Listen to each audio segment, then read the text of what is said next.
For the first time, we are getting a phone जहाँ पे the display can go as bright as 3000 nits. So basically the phone is kind of filled with features. हमारे पास में एक 6.7 inches का बड़ा सा screen है, running at 144 Hz. The battery is 5000 mAh.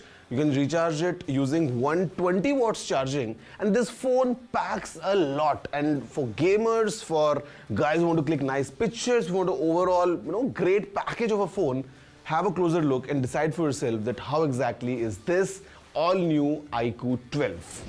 iQOO 12 company का लेटेस्ट फ्लैगशिप है, India में जस्ट अभी लॉन्च हुआ है.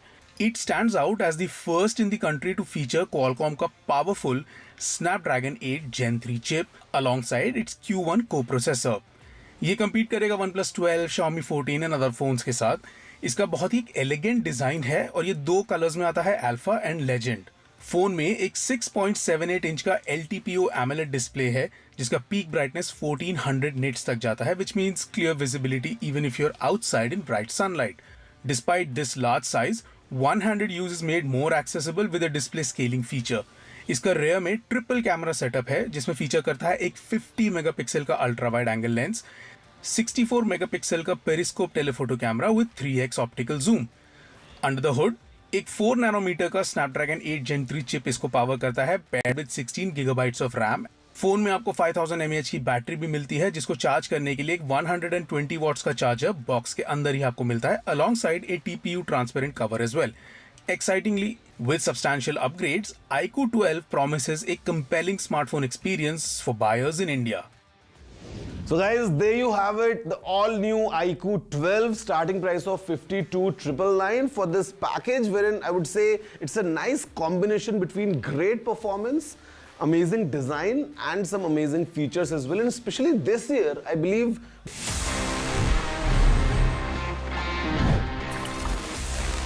of photography and performance का एक combined package, because rarely it happens हमको smartphones में या तो अच्छा कैमरा मिलता है या अच्छी परफॉर्मेंस मिलती है या अच्छी बैटरी मिलती है. But if you combine everything, I think this is the phone that we get as the all new iQOO 12, and this is in my personal favourite new BMW design. And BMW M motorsport बहुत ज्यादा performance आपको देती है, so I believe this phone is packed with the same kind of fun as well.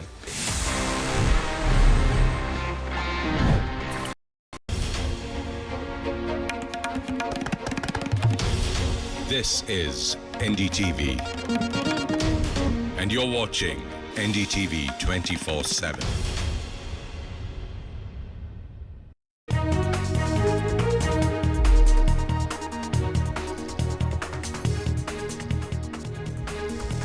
Hello and welcome. You're watching NDTV, and the big story we're tracking right now, an unprecedented number of MPs suspended now from Parliament. Over 140 MPs are suspended after another 49 were suspended today. We'll get you all the details and reactions. Let's take a look at the headlines right now. Record suspensions in Parliament. The government breaks all records. 49 more MPs are suspended now. Over 140 MPs stand suspended from Parliament. The spate of suspensions continues. All they're asking is a statement from the Home Minister on the security breach that took place on the 13th of December. Prime Minister Narendra Modi hits out at the opposition during the morning BJP Parliamentary Party meeting. He says the opposition will remain in the opposition in 2024, says they're indulging in negative politics. And the Prime Minister asked the government to stay strong, and the opposition indulging in negative politics. Opposition Bloc India will hold its key strategy meeting in Delhi later today to discuss the seat-sharing arrangements, also formulate a joint campaign blueprint for the 2024 general elections. Ahead of that, Arvind Kejriwal holds key meetings. 3 dead in Tamil Nadu rain fury. The Army and Air Force joined the rescue and relief operations. Over 500 rail passengers are stranded at a railway station in Thoothukudi.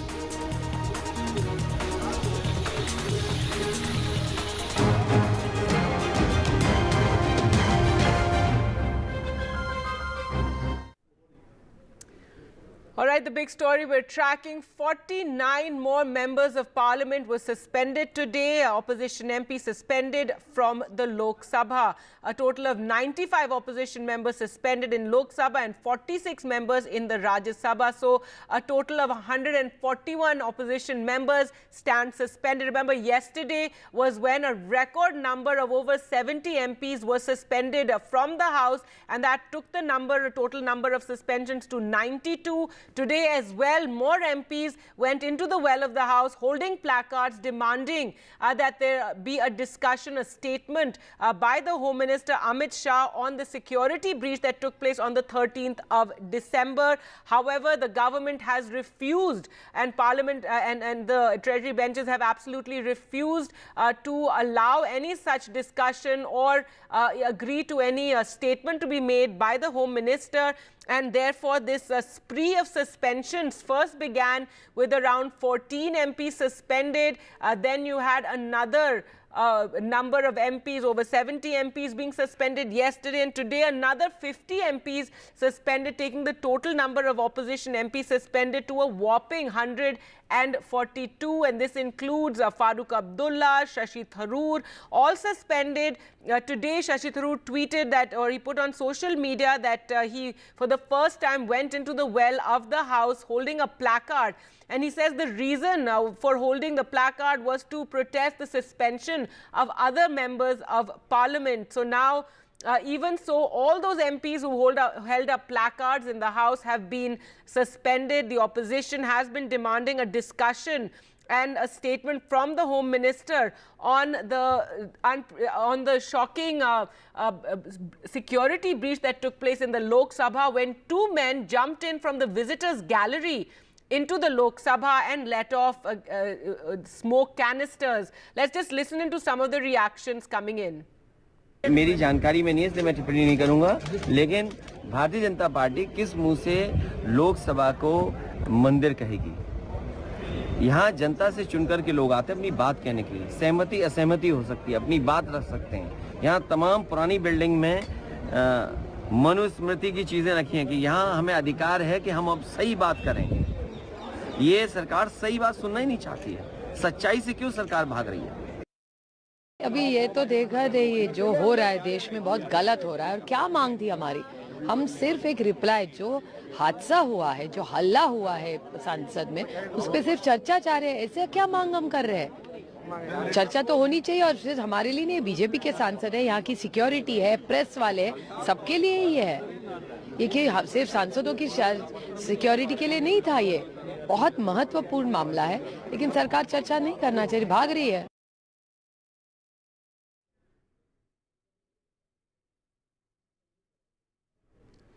All right, so there you heard some of the comments from those suspended MPs. We're joined on the phone line by Jyotimani, Congress MP. Thank you for speaking to us. If you could tell us what happened in Parliament today, the Speaker saying that members of Parliament holding up placards lowering the dignity of the House, that they are the ones who are being suspended. See, this is a really sad and black day in the Indian parliamentary democracy. Just because of opposition members doing their duty, we are asking a discussion in the parliament regarding the security breach, and we are demanding the Home Minister and Prime Minister to come to House and make a statement. And the MP, BJP MP, Mr. Simha, who is responsible for this situation, has to be taken a strict action against him. These are all the core demands. Is it a crime to ask for the security, ensure the safety and security of this country? Just because we are asking for the right question, just because we are standing for the people, standing for the country, we are suspended. We wear the suspension as a badge of honor. This government cannot threaten us by muzzle our voice. I am traveling in the constituency for the last 3 days after my suspension. My people are saying they are very, very much proud of me. The country completely understood what we stand for, how the government is trying to muzzle our voice. just because of this government is on the back foot. And earlier also Parliament attack happened in the BJP government only. Now also this incident happened in the BJP government. It's a very, very serious security breach. I was there in the Parliament. Instead of a normal gas, it would have been a poisoned one or something else. We might not able to talk to each other now. That kind of a situation. Not only MPs, the Parliament staff, the people, common people who came to visit the Parliament, everybody would not have been alive by the time. This much security breach has happened. This government thinks it's not worth to discuss things. Then what is worth if the country's security is not worth to discuss?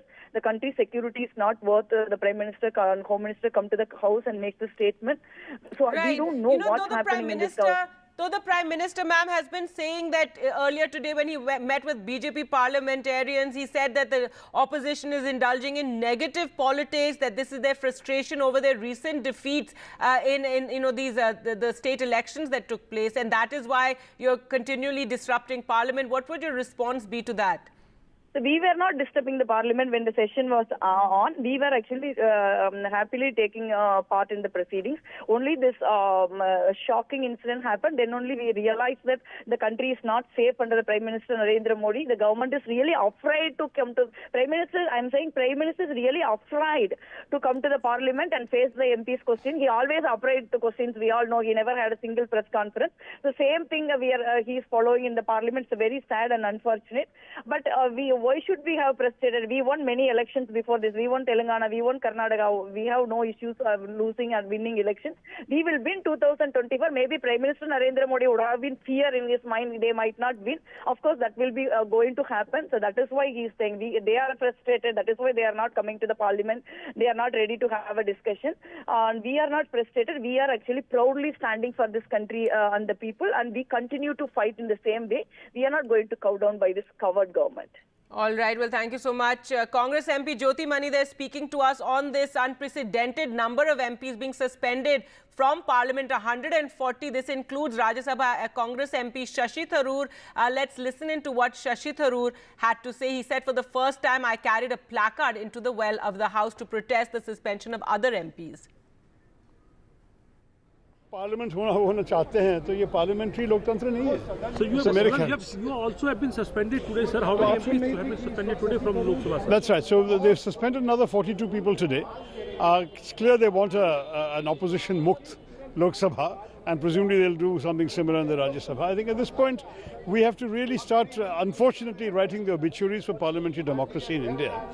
The basic principle of parliamentary accountability has been violated by the Home Minister not coming to the House to talk about what he's been telling the media outside, and secondly to initiate a discussion, which would have been the right thing to do, neither of which has happened. Then when opposition protested that, demanding it, they were suspended. So today, in solidarity with my colleagues, I too joined the protest, and everybody literally who was present today has been suspended for the rest of the session, which means that they want to pass their bills without any discussion. I think it's a betrayal of parliamentary democracy. It's a betrayal of what Parliament is all about. It's a betrayal of the basic standards, principles and conventions by which this House should be functioning. You know, when we speak of parliamentary decorum, and we talk in terms of what the right things are to be done in Parliament, there's also a responsibility on the part of the government and the establishment of this country to actually let things work properly, to encourage the opposition to participate. When our side was in power, we took very seriously the role of the parliamentary affairs side to ensure that the opposition is brought along. Instead, today what we have is a completely one-sided and unfair process. Shashi ji. Police किसके हाथ में है? वो सारी home ministry के नीचे है. तो क्या हो जाता अगर वो 5 मिनट आते और कहते जनाब ये हो गया है, हम इस पे कार्रवाई कर रहे हैं, और क्या कहना है? All right, so some of the voices they're speaking out after being suspended. Farooq Abdullah, Shashi Tharoor, over 140 MPs suspended from the House as they were demanding that the Home Minister make a statement on the security breach that took place on the 13th of December. Well, let's go across to Vasudha now for more. And Vasudha, really, unprecedented. The number of MPs being suspended yesterday we thought was the maximum we would see, a total of over 70 MPs taking the total number to 92, and now we have another 40 being suspended and 141 in all in this last complete session of the 17th Lok Sabha. Absolutely, Gargi. This is unprecedented because 49 MPs from Lok Sabha have been suspended just now, and that really takes the number to almost 141 to 142. Yesterday, we saw the highest number of suspensions, 78, and that took the number to 92. This is almost one-third of the opposition strength in the Rajya Sabha, and of course, half its strength in Lok Sabha. But today, what happened was there was a meeting of the floor leaders of India parties today, in which the MPs who had not been suspended also decided to support their colleagues who had been suspended. So, in the morning on the stairs near Makardwar, which is the entry and exit for MPs, the MPs, both suspended and the ones who wanted to stand in support of them, they protested, they shouted slogans, and they also carried a lot of placards. And let me tell you, the placards actually asked for the presence of the Prime Minister in the House, and it also asked for the resignation of the Home Minister. It also said defeating silence, shielding culprits. This is what some of the placards said, and some of them were also carried inside the House. So just like the Speaker said yesterday, that when the new Parliament was inaugurated, remember this is the first full session of the Parliament in the new Parliament complex, of course also the last full session before the big Lok Sabha elections. So the Lok Sabha Speaker had pointed to this yesterday, that placards will not be carried, and it was decided in the special session of the Parliament that the new session will all be about constructive politics. But remember, the Parliament security breach is a serious matter. The opposition does want answers from the government, and they will not settle for anything less than the Home Minister's statement. The government, on the other hand, is very clear that such security breaches have happened in the past, and even in those times, it was not like every time somebody from the government came and made a statement. There are two high-powered committees that are looking into this matter. Very stringent provisions under UAPA have been invoked against the accused, so the government is doing its job. So let's just go with the legislative business. Remember that important bills like the rehaul of IPC and CRPC and Indian Evidence Act, and also stuff like telecom bill are also listed for discussion. So the government wants to make sure that it goes ahead with its legislative agenda. And today the Prime Minister also told BJP MPs never to forget even for a minute that they have been elected to power by the people of the country, who have voted against a sense of anarchy of the opposition, and the opposition has made up its mind to be in opposition forever. So those are very strong words, sentiment of assurance by the Prime Minister, which I think has also given confidence to the Treasury benches that, they have to make a mark, by saying no to these kind of protests. And of course, the opposition will also try to highlight its protest and make a mark that way. So clearly an action-packed day ahead, and also the India allies meeting ahead in the day by evening, around 6 to 8. I think that is when I think the action is going to heat up. Right, and Vasudha, when all the opposition MPs were sitting on the steps of Parliament and protesting, we also saw Trinamool MP Kalyan Banerjee, being a bit of a comic, mimicking the Rajya Sabha chairman Jagdeep Dhankar, and everybody was laughing. Rahul Gandhi can also be seen, watching this, and this has already reached Jagdeep Dhankar because he spoke about it in the Rajya Sabha just before adjournment, saying it's shameful, that people are making videos, and that there needs to be some limits. So this has now become a controversy as well. Yes.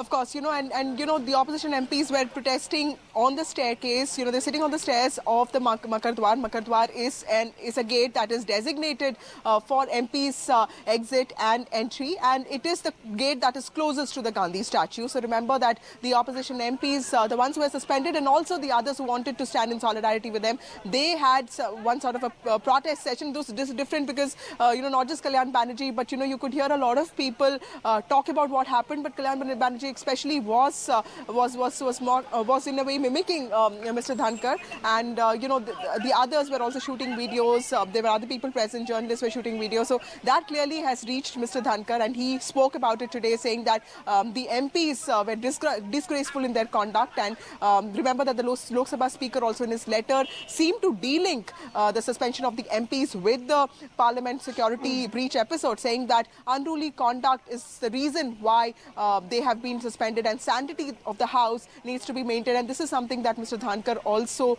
reiterated today. All right. So now this, another controversy has broken out over this video of Kalyan Banerjee mimicking the chairman Dhankar and the opposition MPs watching. But coming back to this issue, so what happens now? We know that the government wanted to introduce the criminal bills, and now and the opposition did have certain issues with that. But now it seems that the government can, proceed, and we'll have to see what happens when it reconvenes at 2 o'clock, what business is carried out in the House.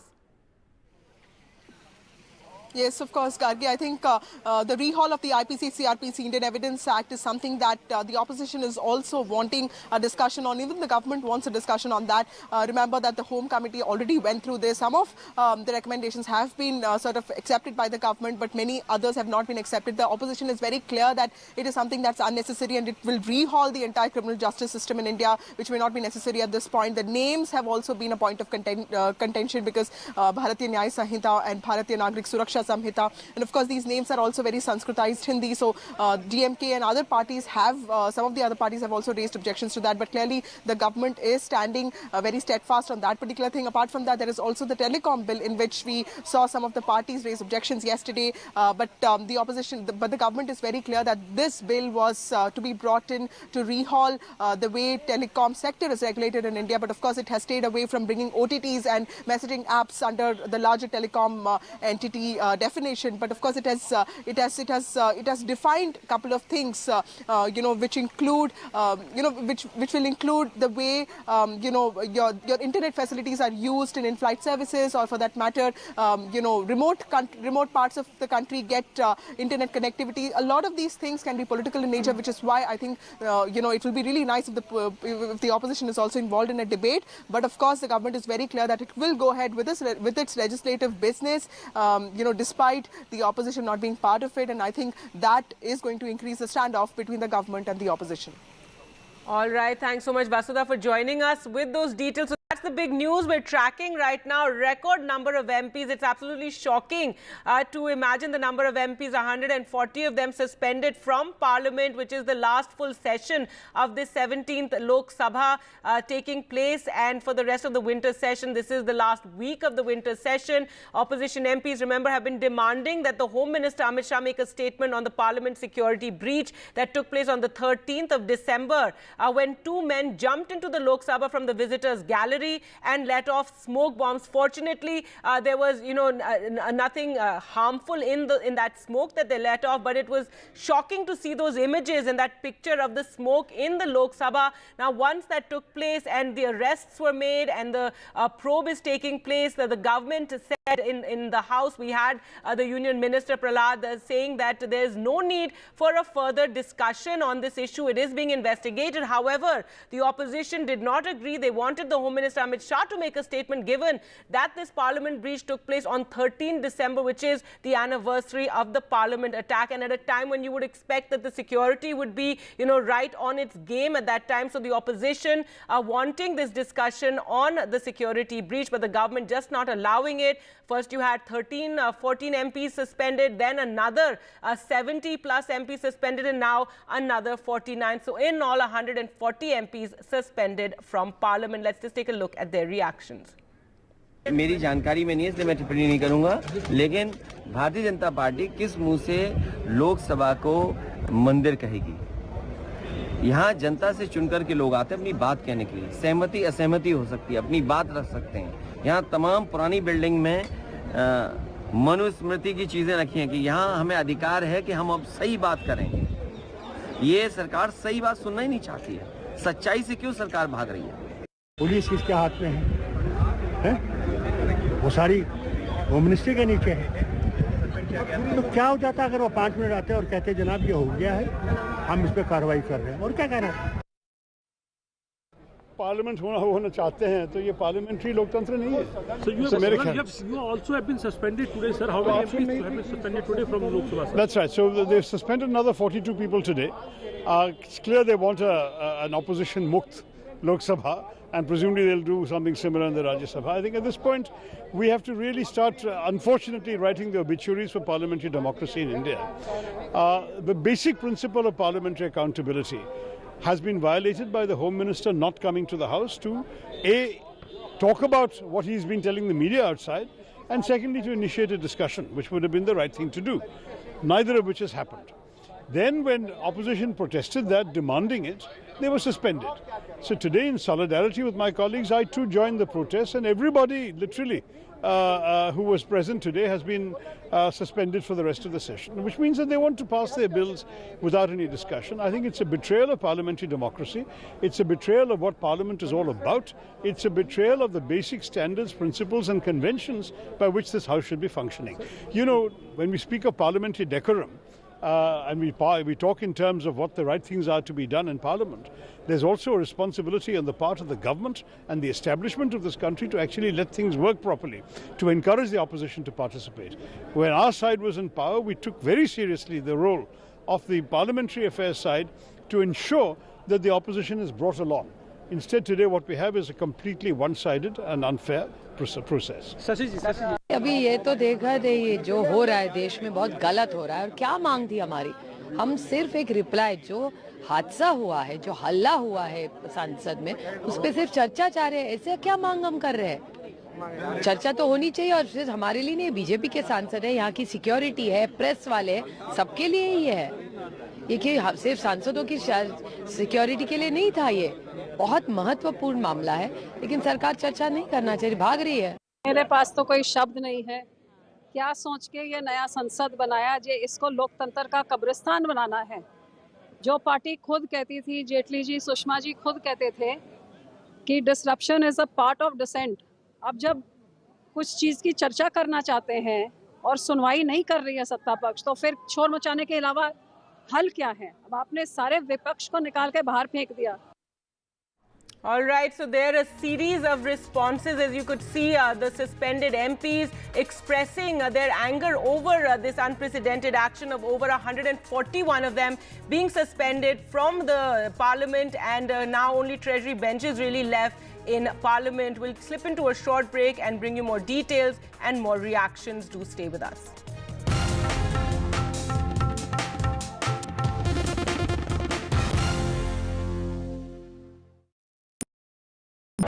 Welcome to Serious Business on NDTV. $1 has only secured 0.6 cents of private capital. That needs to fundamentally change. By mid-century, India's economy will grow eightfold. One topic. When a family comes out of the poverty line, what would be the first asset class they would buy? It's gold.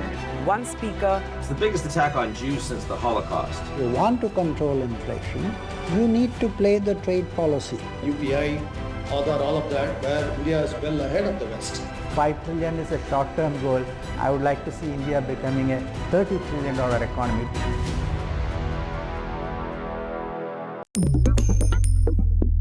Different people believe in different things. In cricket, some hail the king, some believe in God.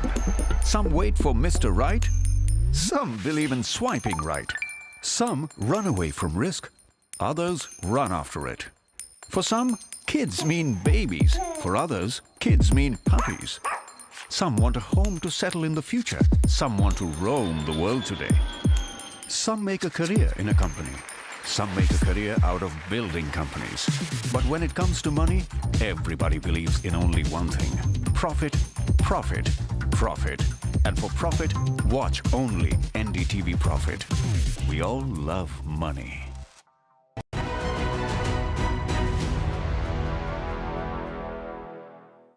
COVID. I mean, it's got to have been a crushing chapter. Yeah. And I don't want to revisit that. But thank God for that. But you know, living through, navigating, coming out the other side of an event like that, how has it shaped your business management approach, how you define, draw up strategy? Has anything sort of fundamentally shifted?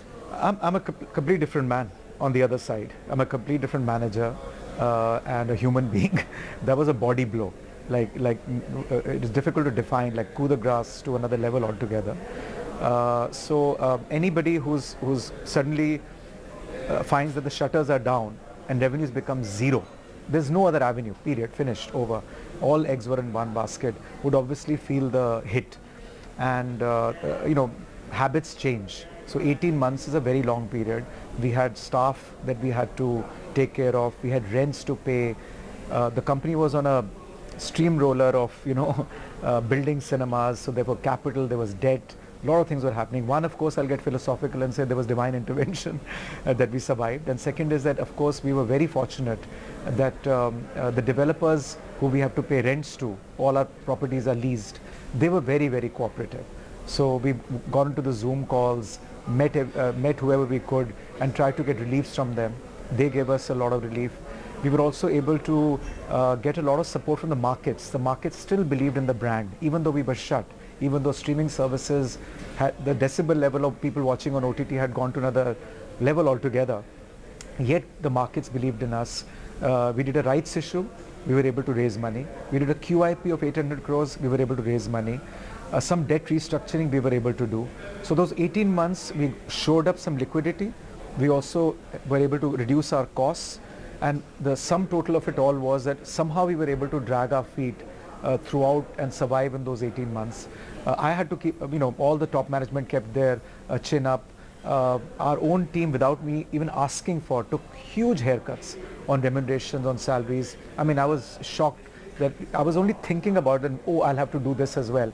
Before I could even finish my thought, I got a call from my top team and they said, sir, you don't have to say the word. This is something completely unprecedented. Just don't worry about it. Everybody will take a 50% haircut. If more, let's just make sure the ship stays afloat. So I think we were just extremely fortunate, otherwise very difficult.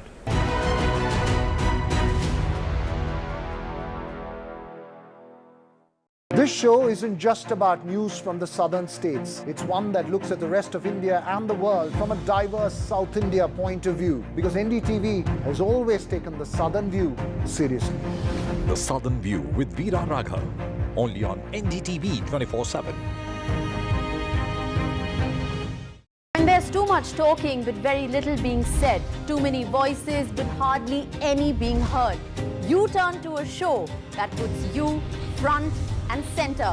A show that headlines the stories of the people, by the people, for the people.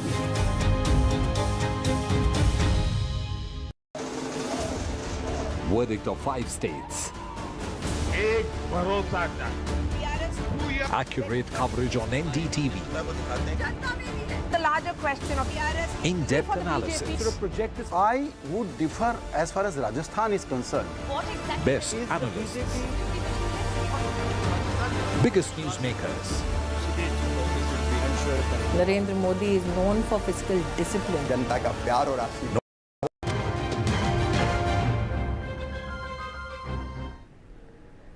Welcome back. The big breaking news right now. Over 140 MPs have been suspended from Parliament. It's unprecedented. It's a record number of MPs. Remember, it started after the 13 December security breach. You had suspension of around 14 MPs who were demanding the Home Minister make a statement. Yesterday, you had over 70 MPs being suspended, and today another 49, taking the total number to 140 plus MPs being suspended. Let's just listen into what some of them had to say. In fact, UP Chief Minister former UP Chief Minister Akhilesh Yadav, whose wife Dimple Yadav too was suspended, he also spoke out against these record suspensions.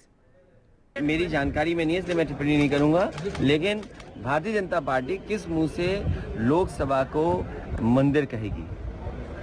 यहाँ जनता से चुनकर के लोग आते हैं अपनी बात कहने के लिए. सहमति असहमति हो सकती है, अपनी बात रख सकते हैं.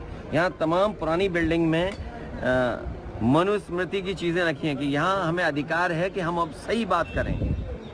ये सरकार सही बात सुनना ही नहीं चाहती है. सच्चाई से क्यों सरकार भाग रही है? पुलिस किसके हाथ में है? वो सारी होम मिनिस्ट्री के नीचे है. तो क्या हो जाता अगर वो 5 मिनट आते और कहते जनाब ये हो गया है, हम इस पर कार्रवाई कर रहे हैं, और क्या कहना था? अभी ये तो देखा रही जो हो रहा है देश में बहुत गलत हो रहा है. और क्या मांग थी हमारी? हम सिर्फ एक रिप्लाई, जो हादसा हुआ है, जो हल्ला हुआ है संसद में, उस पर सिर्फ चर्चा चाह रहे हैं. ऐसे क्या मांग हम कर रहे हैं? चर्चा तो होनी चाहिए. और सिर्फ हमारे लिए नहीं, बीजेपी के सांसद है, यहाँ की सिक्योरिटी है, प्रेस वाले हैं, सबके लिए ही है. ये कि सिर्फ सांसदों की सिक्योरिटी के लिए नहीं था, ये बहुत महत्वपूर्ण मामला है, लेकिन सरकार चर्चा नहीं करना चाहिए, भाग रही है. All right, and another controversy that has now emerged is when opposition MPs were sitting on the steps of Parliament. These are the suspended MPs. Trinamool Congress Member of Parliament Kalyan Banerjee was seen mimicking Vice President and Chairman of the Rajya Sabha, Jaideep Dhankar, and there you can see that mimicking of the Rajya Sabha Chairman. Now, this was commented on by Jagdeep Dhankar inside Rajya Sabha as well. He said, what is happening? He said that members are mimicking me, and he hit out over this just before Rajya Sabha was adjourned. He said that senior leader was filming the incident and there should be some limits, is what Jagdeep Dhankar said on this incident that has been caught there on video, in which you can see Kalyan Banerjee apparently mimicking Jagdeep Dhankar. That's what we're being told. Let's go across to Akhilesh now for more on this. And Akhilesh, now this, besides of course the larger story of the suspension of a record number of MPs, now this is also something that it seems is being raised and has become a bit of a controversy. That's right. In fact, today the INDIA alliance partners are meeting in Delhi. This is their 4th meeting, and in fact now this issue of suspension is likely to dominate that meeting, because so far we had the information that they were trying to discuss the seat sharing formula among themselves. But this issue will of course dominate the proceedings today.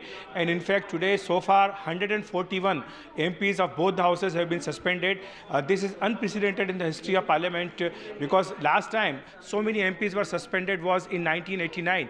In fact, on 15th March 1989, around 63 MPs were suspended from Lok Sabha. That time Rajiv Gandhi was the Prime Minister and Balram Jakhar was the Speaker and Thambe Durai was the Deputy Speaker. But that was the number 63. Now is almost double than that. And that too when this is almost the last session of the 17th Lok Sabha, and the Lok Sabha election is just 3 months away. In fact, today in the morning when the BJP Parliamentary Party had its meeting, Prime Minister Narendra Modi talked about the behavior of the opposition MPs. He said that, you know, the way few people have tried to breach the security of Parliament, and some political parties are expressing solidarity or saying supporting that those who have breached the security is very dangerous. So the BJP is of course very aggressive as far as the opposition parties are concerned. They also feel that, you know, they have just 3 months left as far as the Lok Sabha election is concerned, and that is why both the opposition and both the government, they are trying their best to put their point of view before the people. That's right, Akhilesh, and we're also talking about, you know, this controversy over Kalyan Banerjee mimicking Jagdeep Dhankar, and that is something that the Vice President spoke about in the Rajya Sabha as well. This was when the opposition MPs were sitting on the steps of Parliament. That's precisely the issue, the way all these MPs are suspended. This is precisely the reason they have explained, both the chairman of Rajya Sabha and the speaker of the Lok Sabha. They are saying when the parliament shifted from the old building to the new building, it was agreed upon that in the new building, the MPs will behave properly. They will not bring placards inside the house. They will not raise slogans. But this is what has happened in the last few days, and that is the reason all these MPs are suspended. Though they are demanding that the Home Minister should come before the House and explain the situation as far as the security breach is concerned. But the government is saying that the security of the Parliament complex comes under the Lok Sabha Secretariat, and the Lok Sabha Speaker has made it very clear that he has constituted a high-level inquiry, and a committee is looking into all this security breach, and he has also called an all-party meeting inviting suggestions from the opposition MPs also that how to strengthen the Parliament security. But despite that, the opposition MPs are trying to disrupt the House proceedings and trying to, not to agree to that agreement which was there, that they should not bring the placard and they should not raise slogans. And now we have seen that how Kalyan Banerjee is trying to mimic the chairman of the Rajya Sabha, and Mr. Dhankar, of course, objecting to it. All right.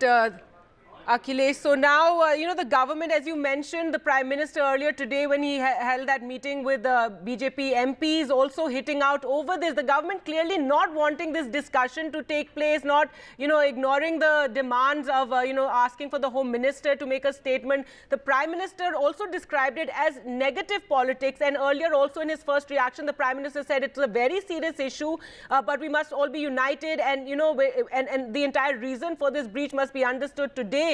He said this is negative politics that is being indulged in.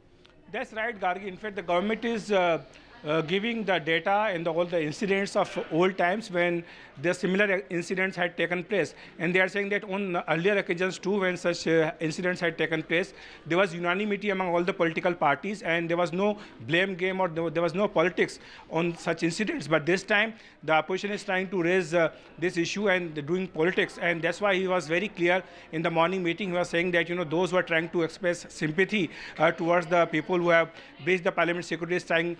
It's very dangerous, he called it very dangerous politics. In fact, though the government is not saying it, but it's very clear that Rahul Gandhi, when he made a remark that those who have breached the security, in fact, they were trying to raise issue of unemployment and inflation. And now there are reports from the government, from the Congress quarters that, the Rahul Gandhi can start second part of his Bharat Jodo Yatra, highlighting these two specific issues of unemployment and inflation. That is why the government is alarmed. They are saying that very clearly it is something can be connected to the people who have, those who have breached the security of parliament.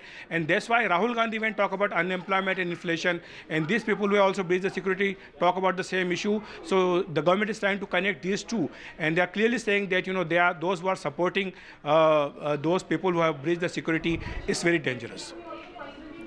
All right. Thanks so much, Akhilesh, for joining us with those details. Let's go across to Vasudha also now for more. And Vasudha, so massive controversy and unprecedented, as we keep saying, that over 140 MPs have been suspended from Parliament. This is the last full session of the 17th Lok Sabha, in which, and we've heard the statements that they're making. They're saying we're simply demanding that the Home Minister Amit Shah come to Parliament and make a statement on the security breach.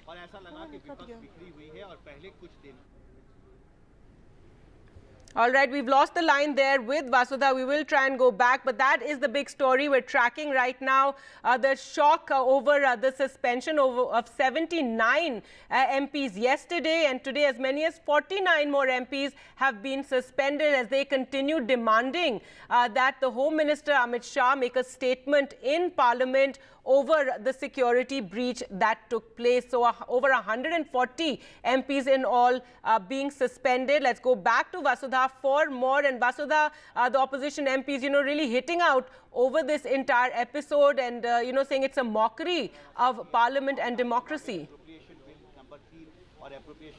Of course, Gargi, I just spoke to Kerala Congress MP from Attingal, Mr. Adur Prakash, and he is one of the 49 MPs from Lok Sabha who got suspended today. And he was saying that, I looked all around me and there were just empty benches, because a lot of opposition has been cleared out, has been suspended. And today, if you see a lot of senior members, including Farooq Abdullah, Shashi, Tharoor, even junior ones like Supriya, Sule, a lot of them, even, Mr. Ojla, who was Gurjit Singh Ojla, who was one of the guys, MPs seen, thrashing the intruders. He has also been suspended today. So the government has made it very clear that it wants to go on with its legislative business. If you see telecom bill, or for that matter, the rehaul, the bill to rehaul the entire criminal justice system of India, including the CRPC, IPC and Indian Evidence Act, all these bills have been listed, and the government is very keen on getting some of this legislative business done in the next 3 days. And more than that, what the Prime Minister said today was also reassuring to the BJP MPs and the government that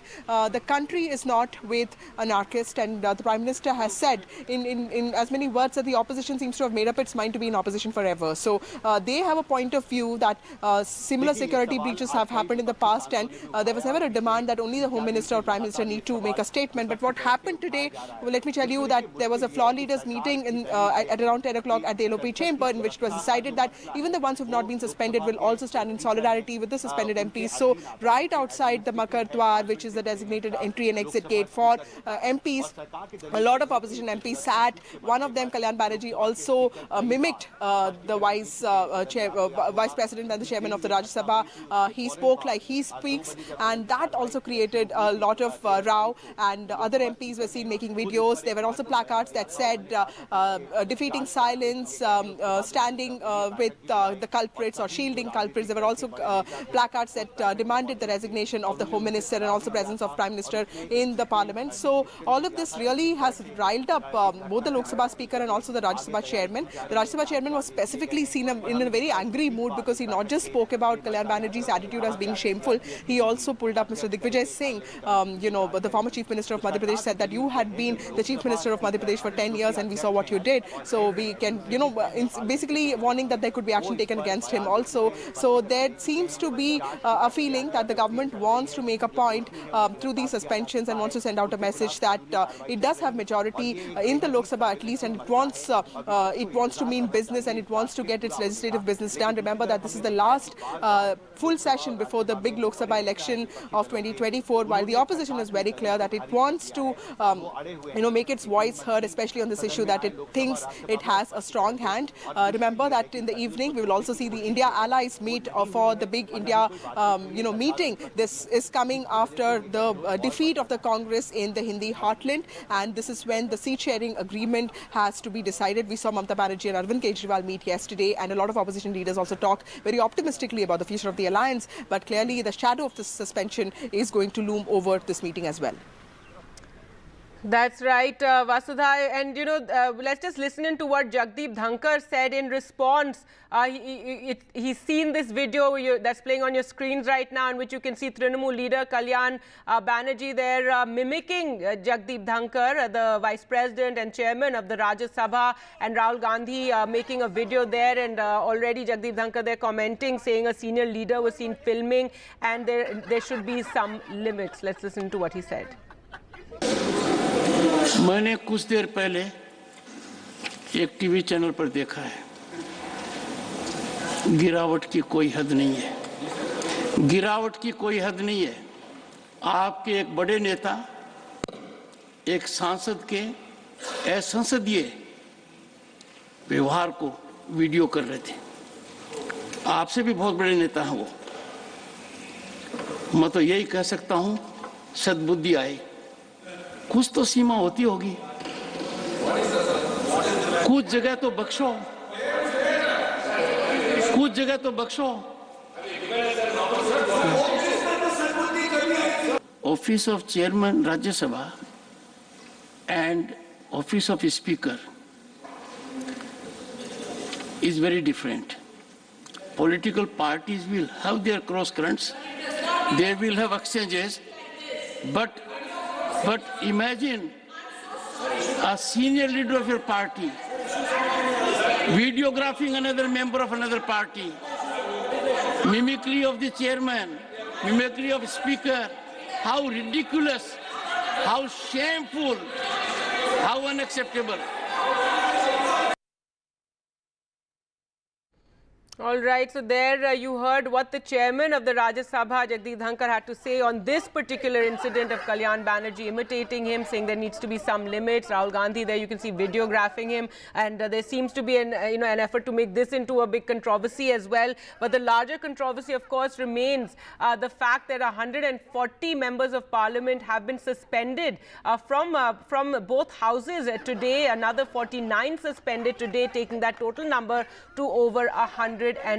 Let's go back to Vasudha for more. And Vasudha, first on this particular issue of the video being made, this Kalyan Banerjee mimicking Jagdeep Dhankar, and the chairman, it reached him that this has happened, and we heard, indicating Rahul Gandhi that a senior leader was making a video. Yes, Gargi, so what happened in the morning was after a meeting of the floor leaders of the India parties, it was decided that even the MPs who had not been suspended, remember 78 MPs got suspended today, that took the number to 92. It was the largest suspension seen in the history of the Indian Parliament in recent times. So it was decided in the morning that even those who are not suspended will sort of mass boycott the session and will protest in solidarity with the suspended colleagues. So that was happening today at Makar Dwar, which is the gate closest to Gandhi statue, before the MPs actually proceeded to Gandhi statue and protest there. So when they were sitting on that staircase, Kalyan Banerjee stood up and he started imitating the way Jagdeep Dhankar talks in the House, and that led to a lot of laughter, and that led to a lot of talks amongst the MPs. We saw some of them also making videos, and this, I think, has been very seriously noted by Mr. Dhankar, and he has made a point of it. And today, if you see the entire thing, he has been quite serious and quite angry about the alleged misconduct of the MPs today. He told Mr. Banerjee that there has to be limit to protest, and there are certain no-go areas even when you had disagreements with your opponents, and the fact that a senior MP was also videographing something like that is shameful conduct. In another instance, he also warned Mr. Digvijay Singh and said that he's been Chief Minister of Madhya Pradesh for 10 years, and he was also warned that action could be taken against him. So clearly, we saw Mr. Dhankar in a different light today. Of course, he's always been very strict with MPs, but today all the more different, all the more severe. I think a lot of it also has to do with the fact that the Prime Minister attended the parliamentary party meeting today, and he assured his colleagues that from the party that they have been elected to power by people of the country who have rejected the opposition's way of politics. So they should not get carried away by the theatrics, and because the country is watching, important bills have to be passed, and the opposition seems to have made up its mind to be in opposition forever. So that was something that came from the opposition, from the Prime Minister himself. But of course, the opposition also is in a different mood. It wants answers. It wants a statement by the Home Minister. It doesn't want to be seen as surrendering or even climbing a notch down. So of course comes before the India Alliance meeting, in which I think the suspension of MPs is going to be another important topic. All right, Vasudha, thanks so much for joining us with that. So shocking, really, that over 79 opposition members suspended yesterday, and now another 49, taking the number of suspended members of parliament to over 140. Really a new low in this face-off in parliament over the security breach. We'll get you more reactions on the other side of this short break.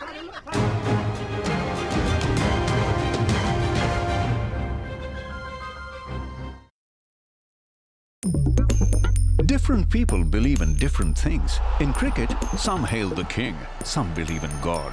Some wait for Mr. Right, some believe in swiping right. Some run away from risk, others run after it. Some make a career in a company, some make a career out of building companies. But when it comes to money, everybody believes in only one.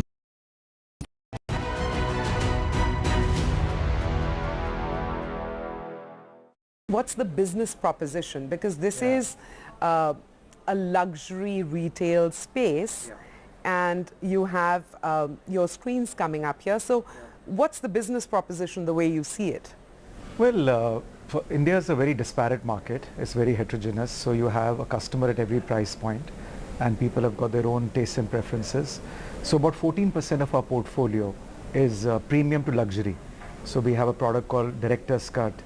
We have Maison, PVR, now Maison Inox, we have Insignia.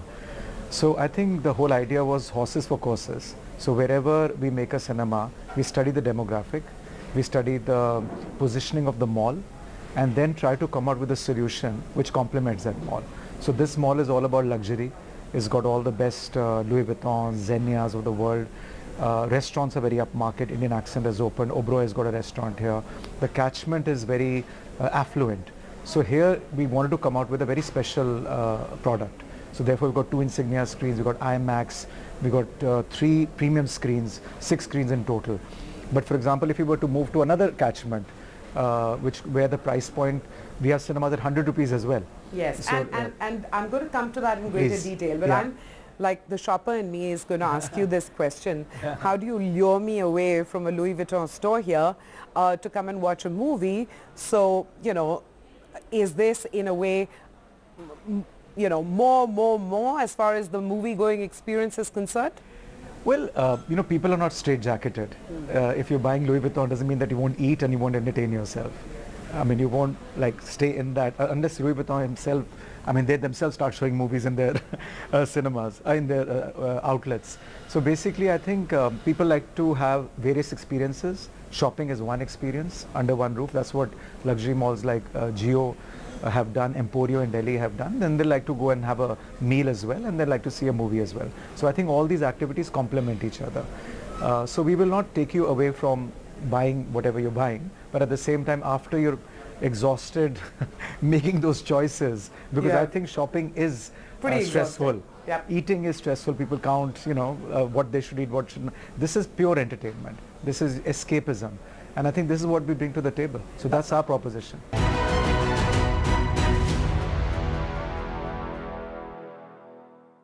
From breaking news to in-depth analysis, covering the latest developments across politics, business and technology, bringing you stories that shape our nation and the world.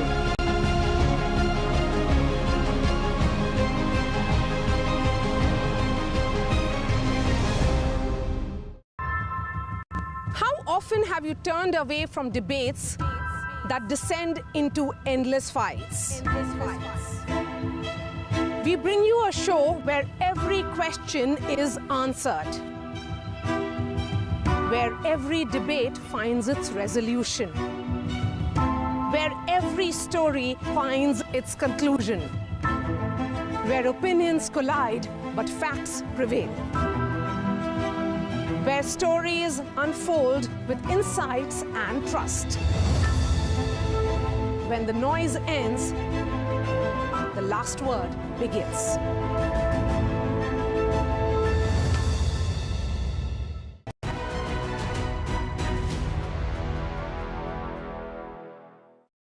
Just OTT platforms, just the comfort of watching from home. And you acknowledge the fact that, viewing habits changed during COVID. 18 months is a long time. How do you sort of get around that phenomena that is still playing out? Actually, funny enough, that didn't bother me that much than the other aspects that I just mentioned. How do I take care of costs? How do I shore up liquidity? Of course. What bothered that because of the fundamental belief and my experience in this market for the last 33 years. I think two engines that have made our business survive has been the supply side and the demand side. So I was quite sure, even for economic reasons also, I felt that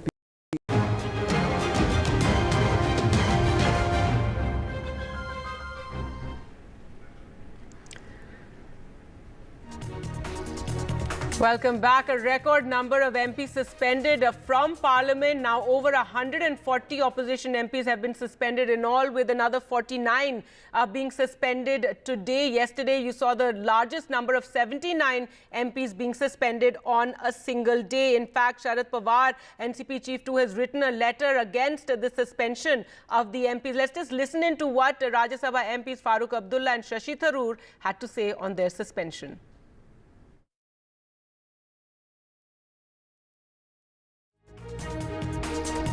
police किसके हाथ में है?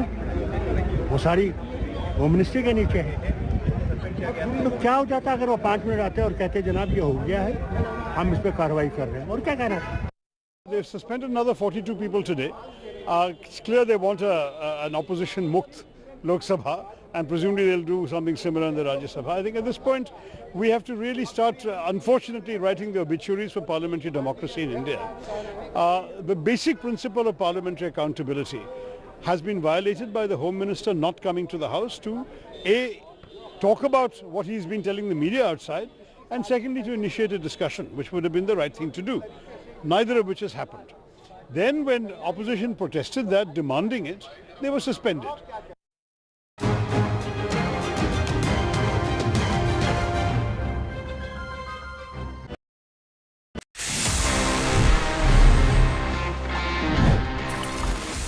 Today, if you see the computer graphics, the animation, everything, हमको लगता है कि how evolved they have, bro.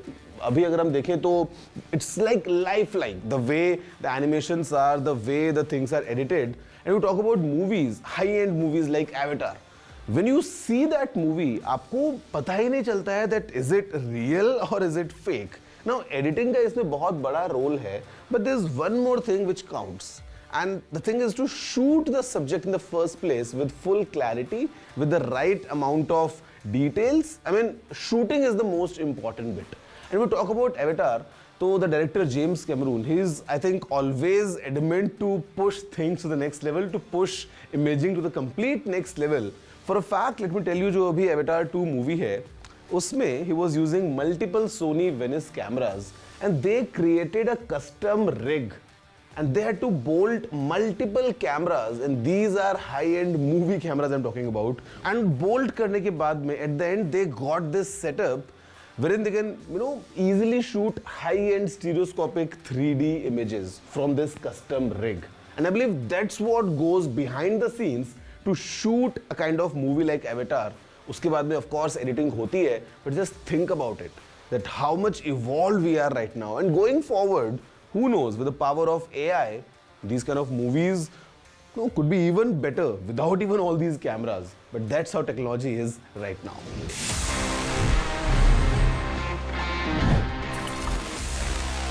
Business news can sound incomprehensible, unnerving, unrelatable. But how does it impact you?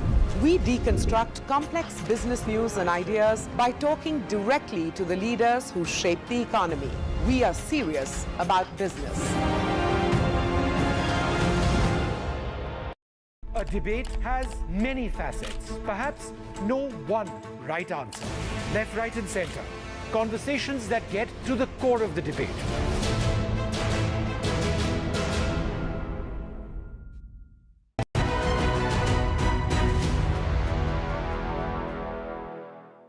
You're the biggest cinema exhibitor in India. Right. But when I look at the China screens, I'm saying, my God, we haven't even scratched the surface. Yeah.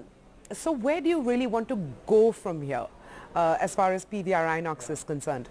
Well, I don't want to, in fact, get carried away by what's happening in China. I don't want to get carried away by what's happening in the US, because these screens, these countries have got a very high screen penetration. In fact, more than what the countries, what the market demands. Can absorb. Yeah. So I think on the face of it, 70,000 China, that's not the number I want to look at. What is the correct number for China? That could be about 30,000, because some of these screens are running at single-digit occupancies. In US, massive rationalization is happening, whether it's AMC, whether it is Regal, whether it's Cinemark, whether it's Carmike, all these companies are rationalizing because they're overbuilt. I want to make sure, I want to learn from the the two markets, how they overgrew in their screen count. Here I again want to go back to the fundamentals. Doesn't matter what the macro picture is looking like, I want to go micro. In this particular catchment, do I need to open more screens or not more open screens? Will they give me a return on capital employed or not? So we are very careful about where we want to. And now with the merger happening with 1,700-1,800 screens under our belt, there is no anxiety that we need to have more.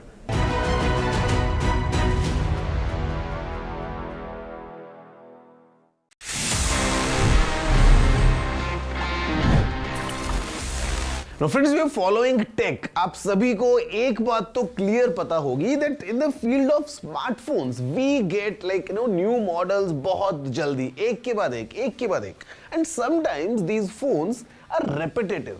But once in a while हमको एक ऐसा phone मिलता है जो हमको लगता है कि oh, this looks like a great package, and that's what I have here. This is the all new iQOO 12. Just अभी launch हुआ है.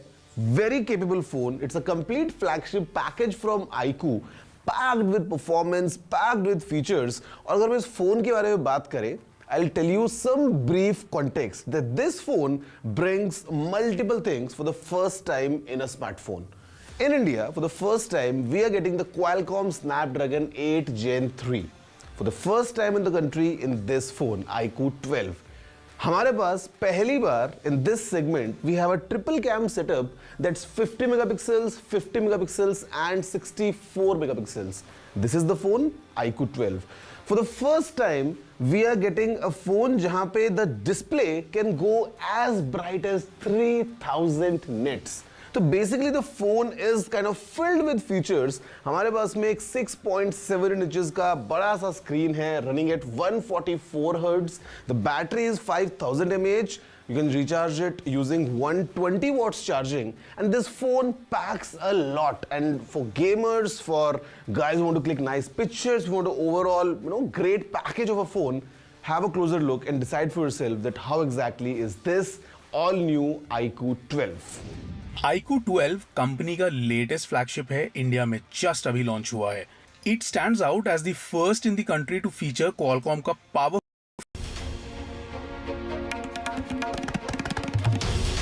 This is NDTV, and you're watching NDTV 24/7.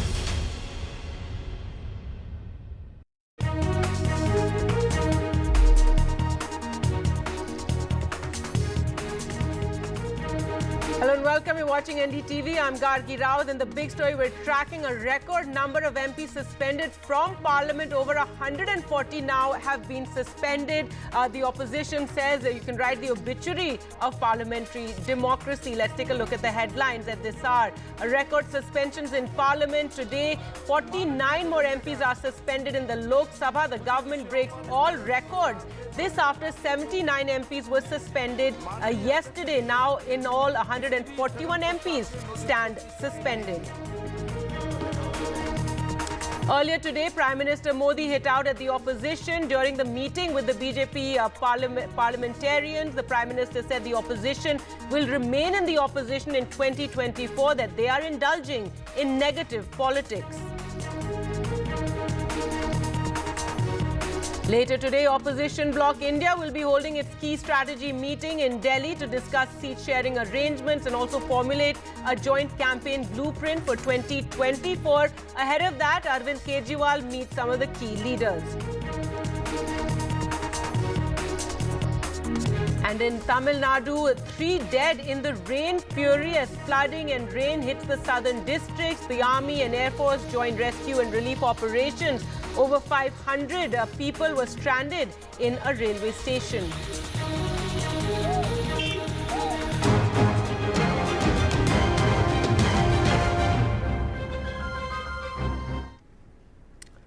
So that's the big story. We're tracking a record number of suspensions in Parliament with over 140 opposition MPs suspended in all. So the logjam continuing. This as the opposition has been demanding a discussion on the Parliament breach that took place on the 13th of December.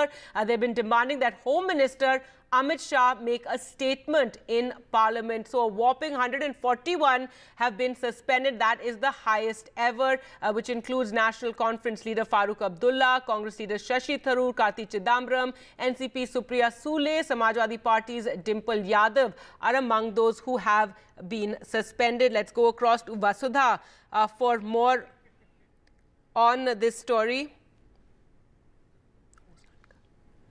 All right, another controversy that has also broken out is after Trinamool MP Kalyan Banerjee was seen mimicking Jagdeep Dhankar, the Vice President and Chairman of the Rajya Sabha, who actually spoke about this issue in the House and said that all limits have been crossed.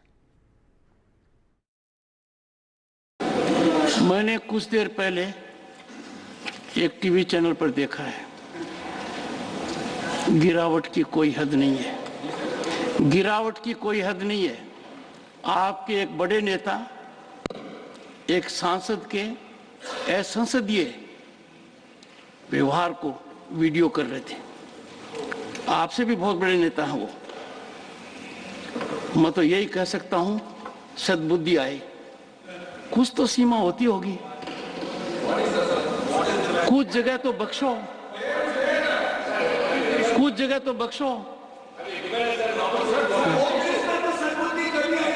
Office of chairman Rajya Sabha and office of speaker is very different. Political parties will have their cross currents, they will have exchanges, but imagine a senior leader of your party videographing another member of another party, mimicry of the chairman, mimicry of speaker, how ridiculous, how shameful, how unacceptable. Well, let's go across to Vasudha now for more. And Vasudha, you know, the big story, of course, the suspension of over 140 members of parliament. But first, let's talk about this, controversy that's also broken out over this video and this mimicry of the chairman of the Rajya Sabha. And he spoke about it in the House as well. Yes, Gargi. So in the morning, after a meeting of the floor leaders of India allies, what was decided was even the MPs were not suspended, will sort of, in a way, mass boycott the session. And they were all seen sitting, outside Makardwar. Makardwar is the designated entry and exit gate for MPs. And that is where this incident happened when TMC MP Kalyan Banerjee started mimicking Mr. Jagdeep Dhankar, the way he speaks in the parliament in Rajya Sabha. And that is when, Rahul Gandhi started videographing him. And today, of course, this has been a point of contention, and Mr. Dhankar has taken objection to it because when the Rajya Sabha convened before the suspension, he did talk about this. He said that, in a way, he brought in the stature of the Lok Sabha speaker and also the chair that he holds, the position that he holds, saying that, it's a step above, it's more than a normal MP. And, you were mocking somebody like me. My position is this, and there needs to be limits to disagreements and protests too. There could be cross currents, the exchanges between different political parties and MPs, and between even the chair and the MPs. But there has to be some limit that has to be, that should not be crossed. So that is what he said. And of course, the suspension followed. Remember, this is the highest ever suspension of MPs that, India has seen in recent times. 141 in all, of which 95 are from Lok Sabha and 46 are from Rajya Sabha. And as the houses convene again at 2 p.m., we expect the number to even go up, because even the ones who have been left would be staging protests. And remember, in Lok Sabha, there is a very key bill that has been listed for discussion, and that is this rehaul of IPC, CRPC and Indian Evidence Act, which the opposition has raised a lot of objections to. And it will be really unfortunate if there is no discussion on that and if the bill gets passed without any discussion. Other than that, also there are other business agenda that are listed, which the government is very keen on getting cleared this session. But of course, the standoff between the opposition and the government continues. With the India meeting happening today evening, I think a lot of aggression is expected, a lot of action is expected in the next few hours. All right, and now we know Rajya Sabha, which reconvened, has been adjourned now till 3 p.m.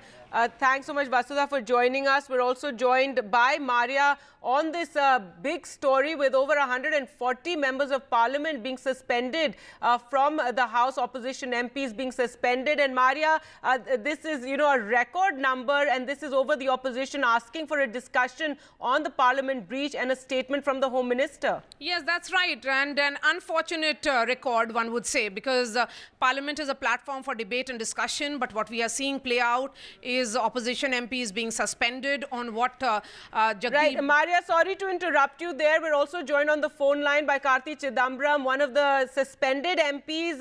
Karti Chidambaram, so a new record now with over 140 MPs from the opposition being suspended.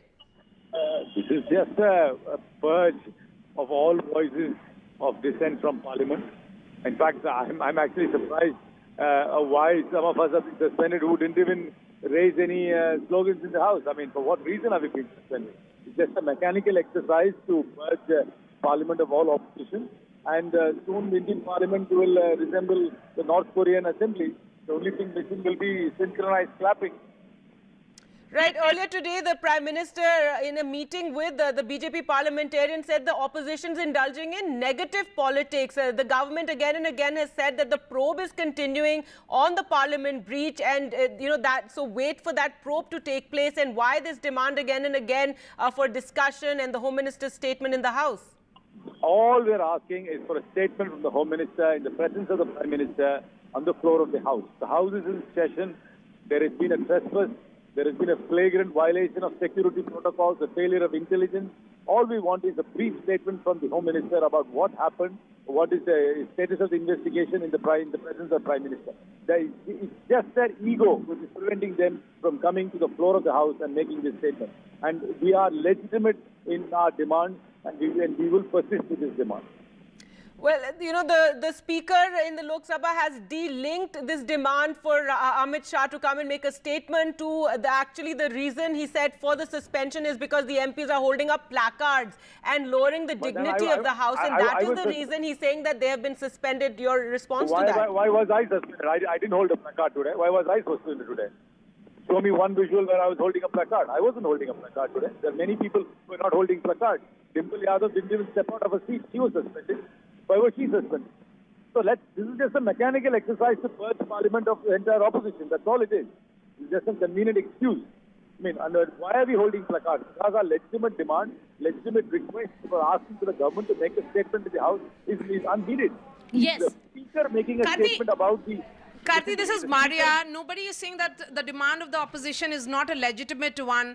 But I think what the opposition could have handled better was not mimicking the chair. Do you think those video that has come out of Kalyan Banerjee could have been avoided? Yes, you know. That did not happen inside the Lok Sabha. I'm not responsible, and neither is the Congress party responsible for the behavior of another party member elsewhere. Inside the Lok Sabha, nothing of that sort happened. Inside the Lok Sabha, only request, demands for the Home Minister to speak, and then there were protests. Nothing, whatever you are alluding to did not happen inside the House. Okay, Karti. And it did not... Okay, fine. It did not happen inside the House. But what really happened today? What made the Lok Sabha Speaker take this decision of suspension of MPs, including you? Nothing. In fact, I'm curious to know why I was suspended. I'm really curious to know why I was suspended. I'm sure Dimple Yadav is also curious to know why she was suspended. Dimple Yadav didn't even step out of her seat. I was standing in the aisle. I mean, why were we suspended? What was unconscionable about our conduct today that we were suspended? I mean, I really no. It's just a mechanical exercise to purge the opposition. Okay. Thank you so much for speaking to NDTV, Karti. Gargi, this is the question that Dimple Yadav usually is not seen very active whenever there are protests in the well of the House. Neither is Farooq Abdullah, senior, NC National Conference patron. And they have been suspended, so perhaps there'll be a statement that will come from the government as to what made them take this very, very harsh step. The Lok Sabha Speaker has made his viewpoint known, so has the Chairman of the Rajya Sabha. But as we have been saying, that this is unprecedented, yes, but a very unpleasant end to the 17th Lok Sabha, because this is the last full session of the 17th Lok Sabha, and look at the tone and the pitch at which it is ending. Aggression, belligerence from both the sides. Right, absolutely, Maria, and a record number, as we've been saying, of members of parliament suspended. The government clearly not wanting to allow this, this demand for the Home Minister to make a statement in the House, or this demand to have a discussion on the parliamentary, the security breach that took place, and leading to this sort of situation in which, yesterday we thought we'd seen the worst of it with over 70 MPs, a record number in a single day being suspended, and today started again with adjournments and then announcement of more suspensions. Yes, and with this, perhaps only 3 days are left for this session to end. And if the Lok Sabha Speaker and the Chairman of the Rajya Sabha were to continue with these suspension of opposition MPs, then all that will be left in the Parliament would be just the Treasury benches. But having said that, look, what is playing out is very, very unfortunate. Questions will be asked if there were efforts being made to run the House. Were there meetings of floor leaders? Well, the indication from the government is that they tried their best to run the House, that the Chairman of the Rajya Sabha and the Speaker of the Lok Sabha did convene meetings, and those meetings were really ignored by the opposition. They had taken a very, very maximalist position from where they were not ready to climb down. The government on its part says that they have nothing to explain. It is for the Lok Sabha Secretariat to put out a statement. The Lok Sabha Speaker says that a statement will come in the due course because this is an ongoing investigation. So having seen both the sides, one would just say that this is poll season, And in election season, the gloves are off. And when the gloves are off, you cannot expect any kind of communication between the two sides. The Prime Minister also talked about what he said was negative politics being done by the opposition parties when he spoke in the parliamentary party meeting. So clearly the indication, as I've been saying, I mean, we won't be surprised if there are more suspensions tomorrow or day after, because the 17th Lok Sabha and the last session will be known for that. All right, you're expecting more suspensions to take place. All right, Maria, thank you so much for joining us. With that, as Maria was mentioning, the Prime Minister today in the meeting with the BJP parliamentarians spoke about this negative politics. He said the opposition is rattled by its losses during the recent elections in the three states of Madhya Pradesh, Chhattisgarh and Rajasthan. And he said that everyone believes in democracy and democratic values, but that the opposition is indulging in negative politics. Let's just listen into what BJP leader Ravi Shankar Prasad had to say on this.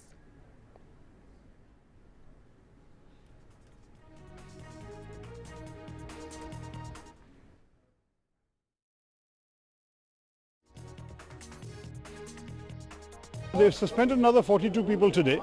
It's clear they want an opposition mukt Lok Sabha, and presumably they'll do something similar in the Rajya Sabha. I think at this point we have to really start, unfortunately, writing the obituaries for parliamentary democracy in India. The basic principle of parliamentary accountability has been violated by the Home Minister not coming to the House to talk about what he's been telling the media outside, and secondly to initiate a discussion, which would have been the right thing to do, neither of which has happened. Then when opposition protested that, demanding it, they were suspended. मेरी जानकारी में नहीं है इसलिए मैं टिप्पणी नहीं करूंगा, लेकिन भारतीय जनता पार्टी किस मुंह से लोकसभा को मंदिर कहेगी। यहाँ जनता से चुनकर के लोग आते हैं अपनी बात कहने के लिए, सहमति असहमति हो सकती है, अपनी बात रख सकते हैं। यहाँ तमाम पुरानी बिल्डिंग में मनुस्मृति की चीजें रखी हैं कि यहाँ हमें अधिकार है कि हम अब सही बात करेंगे। ये सरकार सही बात सुनना ही नहीं चाहती है। सच्चाई से क्यों सरकार भाग रही है? पुलिस किसके हाथ में है? वो सारी होम मिनिस्ट्री के नीचे है। तो क्या हो जाता अगर वो 5 मिनट आते और कहते जनाब ये हो गया है, हम इस पे कार्रवाई कर रहे हैं, और क्या कहना है? अभी ये तो देखा ये जो हो रहा है देश में बहुत गलत हो रहा है, और क्या मांग थी हमारी?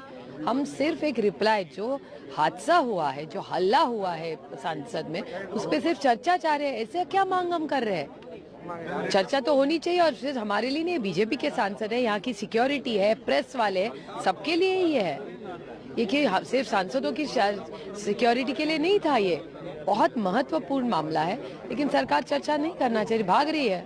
लगभग 40 से ज़्यादा एमपी सस्पेंड हुए हैं, और कल भी लगभग राज्यसभा और लोकसभा को मिला के 80 से ज़्यादा एमपी सस्पेंड हुए हैं। ये बहुत ही दुर्भाग्यपूर्ण है एक डेमोक्रेसी सेटअप के लिए। जो वातावरण अब हम देख रहे हैं, जहां हम अपनी बात नहीं रख पा रहे हैं संसद में, तो मैं समझती हूँ कि यह total failure of the government है। अगर गवर्नमेंट ने इतने सारे एमपीज को सस्पेंड किया है, it is ultimately the failure of the government. हमारे साथ है बीजेपी की वरिष्ठ सांसद रमा देवी, जो कई दफा लोकसभा अध्यक्ष जब नहीं होते तो सभापति के चेयर पर भी बैठती हैं। सदन में जो कुछ हो रहा है उसको कैसे आप देख रही हैं? सभापति की कुर्सी पर 1 नंबर में मेरा नाम है, और जिस तरह का हाउस चल रहा है और जिस तरह से ये लोग जो भाषा का इस्तेमाल करे, जिस तरह से सदन को ये लोग खेल बना दिया है, इससे हम लोग बैठना नहीं चाहते हैं।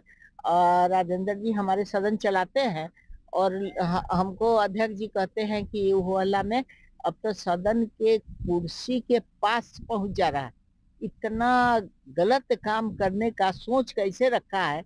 ये कहाँ बहस करता, कहाँ जो चीज की जरूरत है वो बोलने का काम करता, तो ये लोग कहाँ का गुब्बार कहाँ निकल रहा है। हारा है कौन कौन राज्य में, और यहाँ पर बाई में बोल रहा है, उसको सेंस ही नहीं है।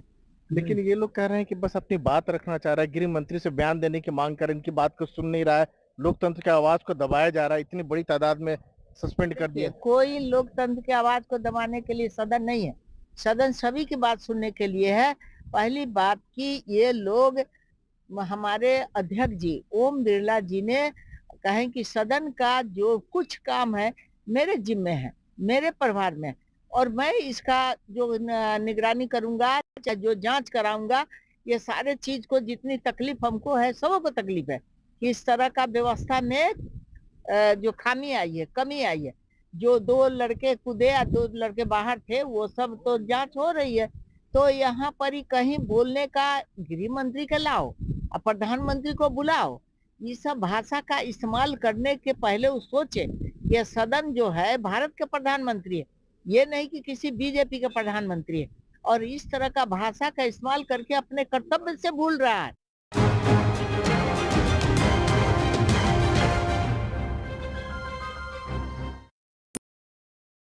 Welcome to Serious Business on NDTV. $1 has only secured 0.6 cents of private capital. That needs to fundamentally change. By mid-century, India's economy will grow 8-fold. One topic. When a family comes out of the poverty line, what would be the first asset class they would buy? It's gold. One speaker. It's the biggest attack on Jews since the Holocaust. If you want to control inflation, you need to play the trade policy. UPI, Aadhaar, all of that, where India is well ahead of the West. 5 trillion is a short-term goal. I would like to see India becoming a $30 trillion economy.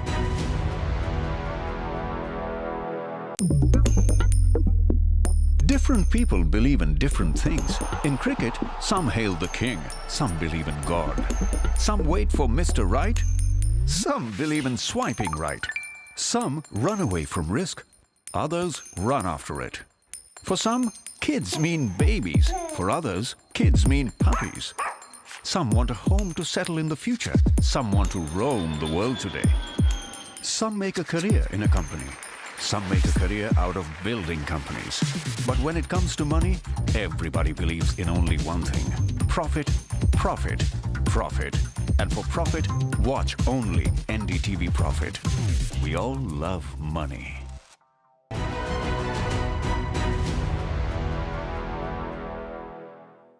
COVID. I mean, it's got to have been a crushing chapter. Yeah. And I don't want to revisit that. But Thank God for that. But you know, living through, navigating, coming out the other side of an event like that, how has it shaped your business management approach, how you define draw-up strategy? Has anything sort of fundamentally shifted? I'm a completely different man on the other side. I'm a completely different manager and a human being. That was a body blow. It is difficult to define, like coup de grace to another level altogether. So anybody who's suddenly finds that the shutters are down and revenues become zero, there's no other avenue, period, finished, over. All eggs were in one basket, would obviously feel the hit. And habits change. So 18 months is a very long period. We had staff that we had to take care of. We had rents to pay. The company was on a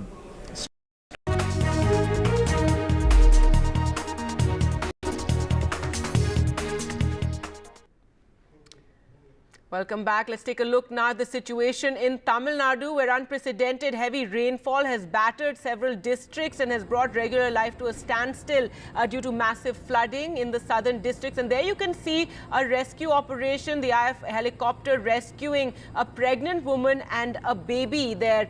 The Indian Air Force, Army and other rescue teams are conducting these relief operations. The India Meteorological Department, however, has forecast light to moderate rain in the state. 3 people have been killed in rain-related incidents, and electricity supply has been cut off. Internet services are down as well. Earlier, NDTV Sam Daniel sent us this report. It's a double whammy for Tamil Nadu, recovering from the impact of the recent cyclone Mijom, in which Chennai and surrounding adjoining districts were badly affected. And he's going to seek for more financial assistance for Tamil Nadu, now battling the heavy floods in southern districts. To give you an update on the flood situation, the good news is rains have largely stopped in southern districts, except for light to moderate rainfall received in the worst affected Tuticorin. And as we speak now, the Air Force has launched its operation to drop food for the 500 railway passengers stranded in their train parked at the Sri Vaikundam railway station. We understand some of the elderly passengers, a pregnant lady, will be also airlifted so that they can be given medical assistance. The railways plans to move these passengers once waters recede during the day. A train is waiting for them at Maniachi railway station to take them back to Chennai. The concern is the river Thamirabarani continues to be in spate now, although the rainfall has come down. That's because of the heavy discharge from the Papanasam reservoir and also because of the heavy outflow from a few lakes and tanks that are overflowing in the district. And the challenge is even NDRF is not able to access by boats many of these flooded areas because of the severe water current they face. And authorities have deployed 18 truckloads of relief supplies from neighboring districts to Tuticorin so that people can be given with food, supplied with food, water and other essential supplies. No electricity for the last 3 days. And in terms of losses, officials say many small villages have been washed away, particularly in the Sri Vaikuntham area. That's the area where the river Thamirabarani enters Tuticorin. And only when waters recede, they'll be able to really understand and estimate the kind of losses. Huge crop losses, loss of infrastructure in terms of highways, railway infrastructure, and also municipal and water resources losses. And the train services for the second day have been largely cancelled in this stretch because of severe damages to the railway lines and such infrastructure. And the other districts like Tirunelveli, Kanyakumari, Tenkasi, there authorities say waters are receding since the rainfall has stopped. The Met has forecast light to moderate showers today, and authorities hope if this situation continues, then perhaps the overflow from the lakes and trunks besides the discharge from the reservoir can be stopped, and then there could be a marked difference in terms of the inundation. Lastly, MK Stalin, as I said, is meeting the Prime Minister, hopefully asking for more financial assistance to the state.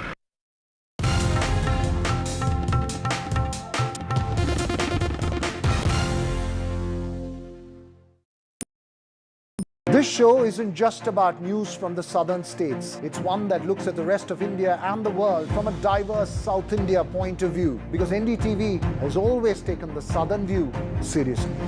The Southern View with Veera Raghav, only on NDTV 24/7. And there's too much talking but very little being said. Too many voices but hardly any being heard.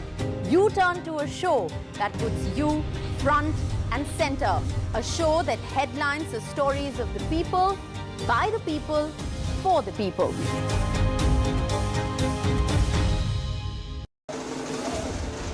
Verdict of 5 states. Accurate coverage on NDTV. The larger question of In-depth analysis. I would differ as far as Rajasthan is concerned. Best analysts. Biggest newsmakers. Narendra Modi is known for fiscal discipline. No one covers elections like NDTV. Election means NDTV.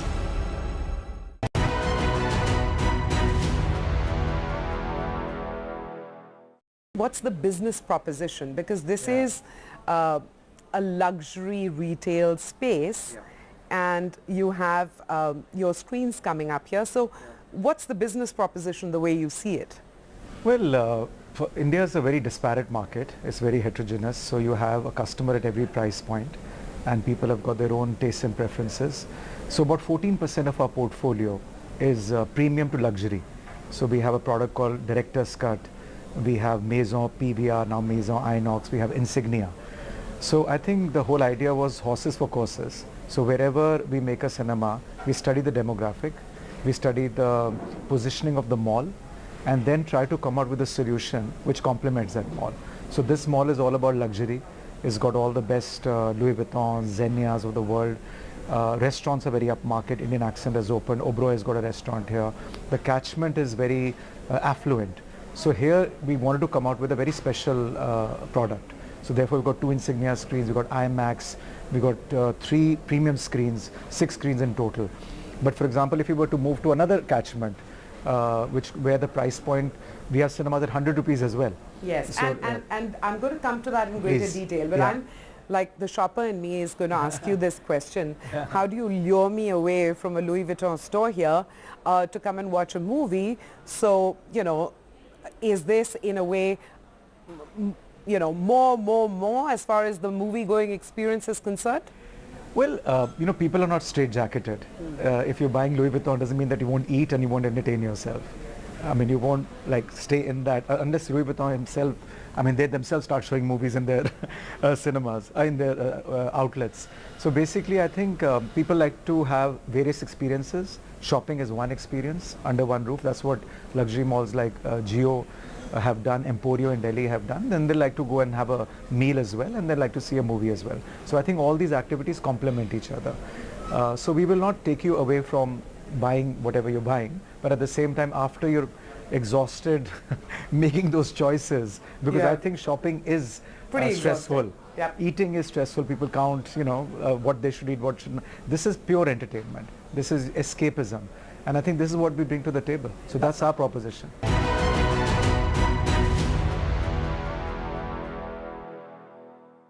From breaking news to in-depth analysis, covering the latest developments across politics, business and technology, bringing you stories that shape our nation.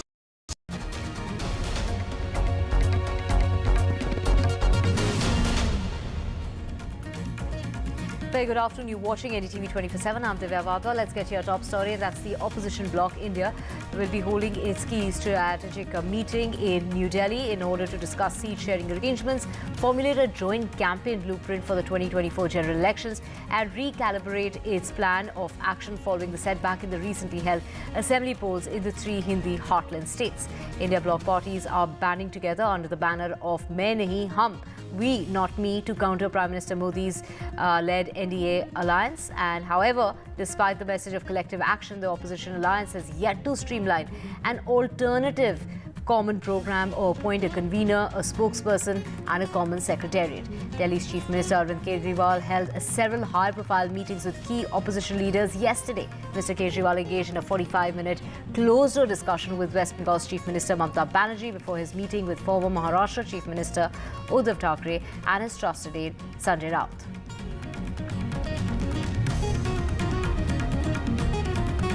Alliance की जो चर्चा होता है उसमें तो मैं भाग नहीं लेते, हमारे आला कमान या हमारे दूसरे नेता भाग लेते हैं, इसमें मुझे जानकारी नहीं है।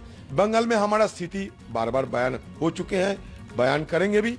हम अपने लड़ाई लड़ रहे हैं, चाहे बंगाल हो, चाहे दिल्ली हो, चाहे जहां भी हो। कांग्रेस पार्टी अपने लड़ाई तो लड़ी रहे हैं हर जगह।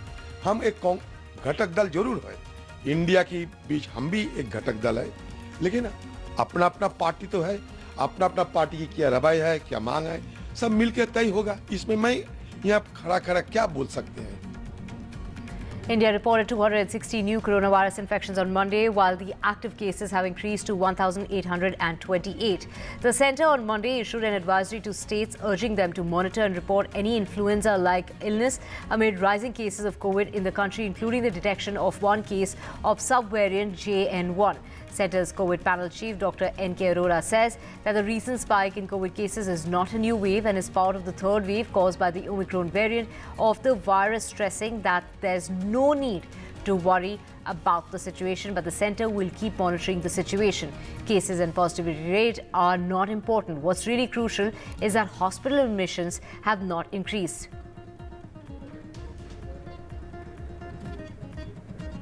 In a narcotics crackdown in Hyderabad, the son of a politician from Nellore is among 30 youth detained by the Hyderabad Narcotics Bureau. That includes software employees as well as engineering students who were partying at an apartment in Hyderabad's SR Nagar. One of the accused had brought the drugs from Goa specifically for Pain Chand's birthday celebration, who happened to be the son of Nellore Urban Development Authority's chairman. The drugs, identified as ecstasy pills, were reportedly brought in from Goa. This comes at a time where the Telangana Anti-Narcotics Bureau and the Hyderabad police have cracked down. They've declared that crackdown on narcotics and psychotropic substances.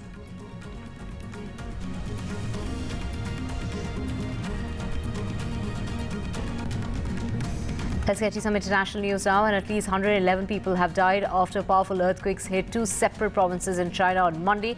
The earthquakes have left a trail of destruction in their wake, prompting emergency teams to sift through rubble to rescue those trapped. A video capturing the exact moment of one of the earthquake's impacts has surfaced online, revealing the terrifying force that shook buildings and homes across the affected region. The tremors were reportedly felt in major cities of Gansu province. The video shows buildings shaking, rubble falling, and people immediately rushing out of the buildings. The aftermath of the quake was marked by collapsed houses, shattered infrastructure, and a surge of panic that sent residents fleeing to the safety of streets. China's president has issued a call for all-out efforts in the search and relief work and safeguarding of the survivors and their belongings. Oil giant BP has halted all shipments of oil and gas through the Red Sea after an increase in attacks on the cargo ships by militants in Yemen, including 2 further strikes on Monday. The British oil major said that it had pushed shipping in the region indefinitely, citing a deteriorating security situation amid tensions in the Middle East. In response to the attacks, the U.S. Secretary of Defense Lloyd Austin has announced the formation of a coalition in order to patrol the Red Sea.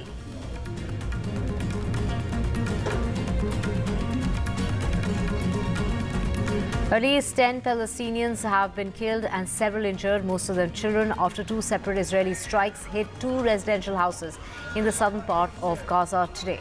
7 of them arrived still in the dark of the night to Kuwaiti hospital in Rafah. The others have been sent to Al-Najjar hospital.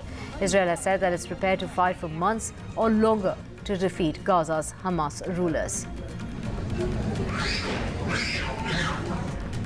Mourners gathered on Monday for the funeral of 4 Palestinians killed overnight in Farah refugee camp in the northern part of West Bank.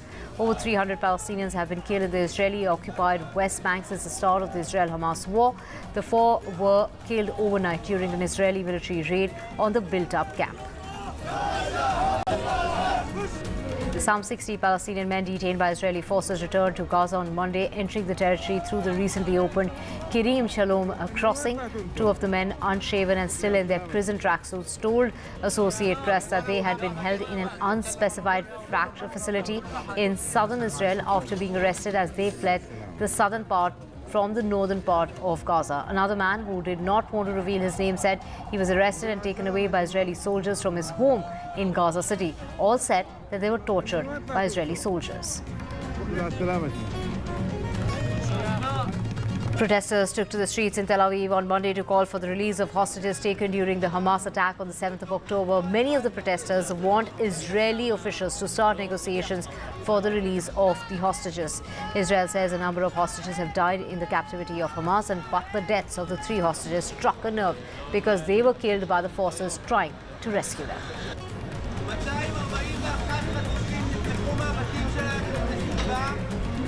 A senior Hamas official said on Monday that Israel is working with the help of the United States to displace all Palestinians from Gaza, promising that they will not succeed.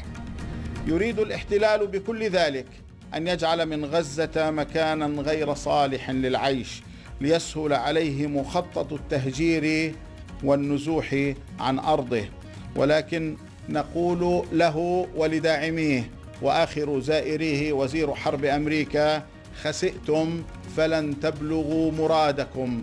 وإذا كان وزير حرب العدو في مؤتمره الصحفي قبل قليل يطلب النصيحة من واقع خبرة وزير حرب الإدارة الأمريكية، فنحن نتساءل ما هي الخبرة التي يملكها هذا الأمريكي. A northern Gaza town, once bustling, is transformed into a moonscape with completely flattened streets. In Beit Lahia, people continue to search for the bodies of their loved ones under rubble of what was once their homes.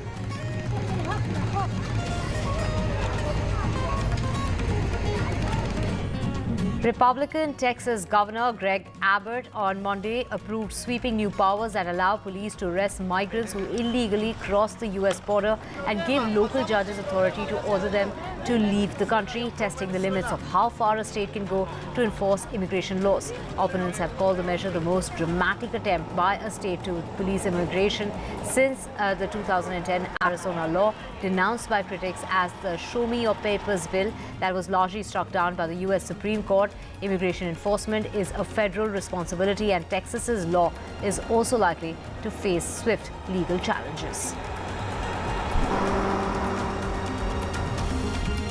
Southwest Airlines will pay $35 million fine as part of a $140 million settlement to resolve a federal investigation into a debacle that took place last year in December, where the airline cancelled thousands of flights and stranded more than 2 million travelers over the holidays. Most of the settlement will go towards compensating future passengers, which the U.S. Department of Transportation considers an incentive for Southwest to avoid repeating last year's mess. The government said that the assessment was the largest it has ever imposed on an airline for violating consumer protection laws. And Julian's Auctions in the United States has seen a record sale of an iconic cocktail dress designed by Moroccan-British designer Jacques Azagri and worn by Princess Diana in 1985. A fan went on to pay one crore 1,48,080, equivalent to 11 times the estimate for that dress. The blush pink chiffon Emmanuel's blouse that the late princess wore for her engagement photograph in 1981 sold for $381,000, 5 times its estimate.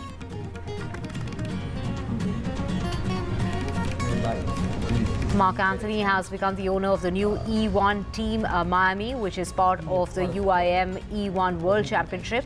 The recording artist will be bringing his new team to the first ever E1 event, which takes place in Jeddah, Saudi Arabia on the 2nd and 3rd of February next year. Anthony's electric race boat will be going up against other teams owned by some of the world's biggest celebrity names, among them Tom Brady as well as Nadal and Virat Kohli.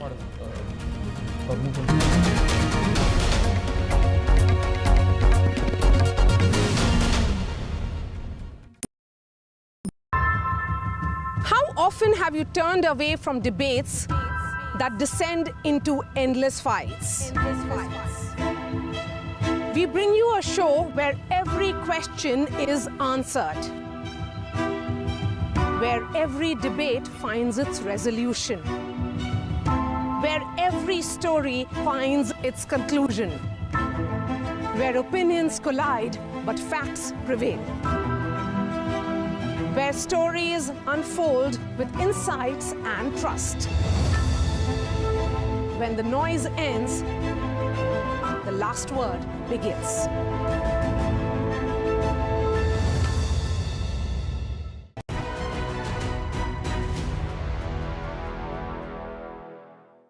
You know, just OTT platforms, just the comfort of watching from home. And you acknowledge the fact that, you know, viewing habits changed during COVID. 18 months is a long time. How do you sort of get around that phenomena that is still playing out? Actually, funny enough, that didn't bother me that much than the other aspects that I just mentioned. How do I take care of costs? How do I shore up liquidity? Of course. What bothered that because of the fundamental belief and my experience in this market for the last 33 years. I think two engines that have made our business survive has been the supply side and the demand side. So I was quite sure, even for economic reasons also, I felt that the filmmakers, whether it's international film fraternity or the Indian film fraternity, they're going to go back to making movies for the big screen. This is an aberration. On the other side, I think consumers definitely, you know, human beings will not remain incarcerated at home. They're being forced to stay at home. Forced in the sense they don't have a choice. Yes. I'm not saying that they should have gone out and they were forcibly, there's no choice, they had to be. So therefore they also did not have a choice but to entertain themselves on the small screen.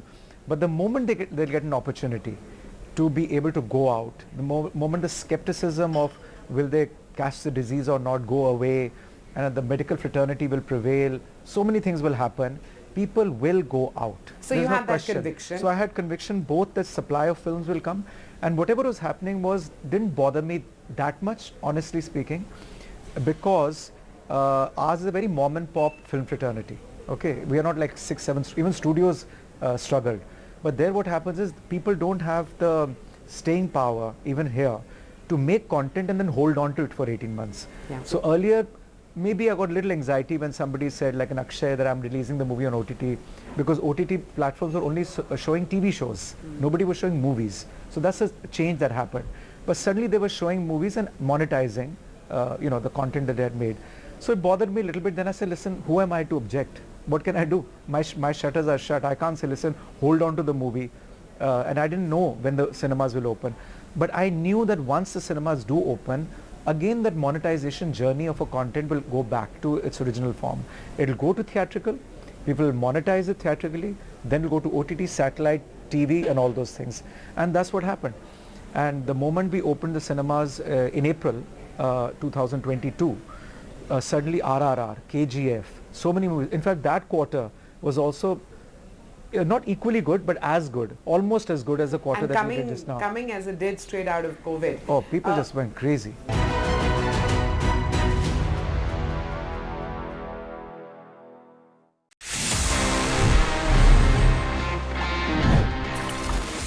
Today, if you see the computer graphics, the animation, everything, हमको लगता है कि how evolved they have, अभी अगर हम देखें तो it's like lifelike, the way the animations are, the way the things are edited. And we talk about movies, high-end movies like Avatar. When you see that movie, आपको पता ही नहीं चलता है that is it real or is it fake. Now, editing का इसमें बहुत बड़ा role है, but there's one more thing which counts. And the thing is to shoot the subject in the first place with full clarity, with the right amount of details. I mean, shooting is the most important bit.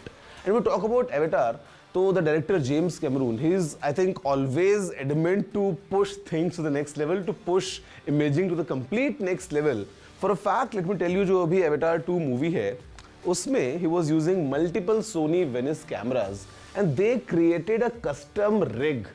And they had to bolt multiple cameras, and these are high-end movie cameras I'm talking about. And bolt करने के बाद में, at the end, they got this setup wherein they can, easily shoot high-end stereoscopic 3D images from.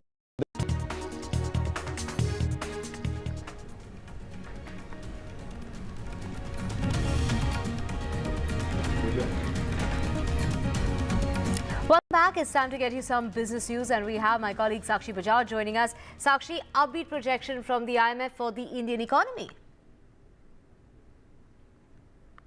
Well, that's right. India has emerged as a star performer, the International Monetary Fund has said, adding that India is projected to contribute more than 16% to global growth. The IMF stated that India's economy has showed robust growth over the past year and is one of the fastest growing economies globally, and highlighted that digital public infrastructure and strong infrastructure reforms will continue to sustain growth going forward. Detailing the state of the economy in the IMF's annual economic assessment, the IMF has said that headline inflation, which is essentially the measure of total inflation in an economy, has now on average moderated for India, although remains volatile going forward. The report also mentions how employment has surpassed pre-pandemic levels, and while the informal sector continues to dominate, formalization has also progressed. The International Monetary Fund has also praised India's financial sector and said it has been resilient, the strongest in several years, of course. And it's not just the Indian economy's growth. As per a latest report by the World Bank, India also stands out as the top remittance recipient at $125 billion and has outperformed previous forecasts as well. Now, analysts attribute this to a tight labor market in the US and robust employment growth in Europe. With a remittance of $125 billion in 2023, India retains the top spot in the world, followed by Mexico and China. Thank you so much, Sakshi, for getting us all those details. Time for some entertainment news. And we have music composer Anushka Shankar, who has made her mark in the world of music. She's back with a new album. And we have my colleague Abira, who spoke with us about motherhood, lack of female composers in India, and carrying on the legacy of her father. That's Pandit Ravi Shankar. Let's listen in.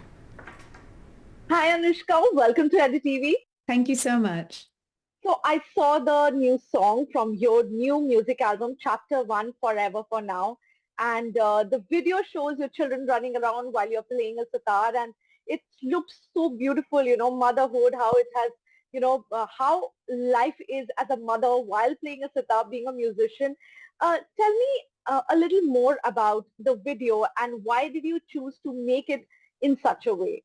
The first song that came to my mind came about an afternoon in the garden with the kids, and what it was more about was a deeper, larger process of what it is to be a human, and by that token, what it is to be a mother. But it applies in all human senses, to tap into strength, to tap into tenderness, how to be there for other people, how to stay strong yourself, how to help heal others, help others. I feel like there was so much that's been going on in recent years, you know, on the global and on the personal side, that felt like something I really wanted to put into my music, was that tenderness within strength, which sure is very connected to motherhood, but is also so essential in our world. You know, we all need to stay connected to our tenderness while we're being strong. Otherwise, we harden up to our humanity and to other people. So yeah, I just wanted to make music that helped evoke that feeling for myself and for the listeners as well. You know, Anushka, I'm a mother of a 4-year-old and I completely relate to that video while I am working and she's around me, sleeping on my lap. But tell me, how has motherhood changed the way you make music? My music has become simpler and more vulnerable, more emotional. I think the way I speak through my instrument has been more truthful. All of that has happened since I became a mother. I don't know if it's all because I became a mother, because I'm also a woman and a human who's been continually growing and expanding. So I know who I am now better than I did, you know, when I was in my 20s. So I think motherhood is a key part of what's cracked me open and helped me grow to those spaces. But I think it's also just the individuality of womanhood as well. Let's go back to your childhood. You know, being a daughter of a celebrated sitar player, you had music all around you when you were growing up.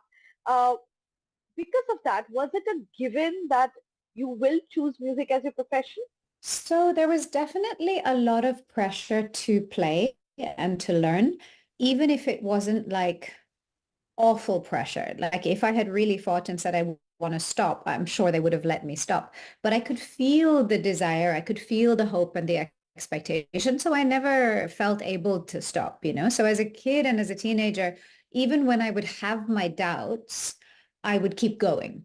So I think in a way, the blessing is that I kept on playing and I kept deepening into that practice. So what happened is I slowly fell in love with it more and more.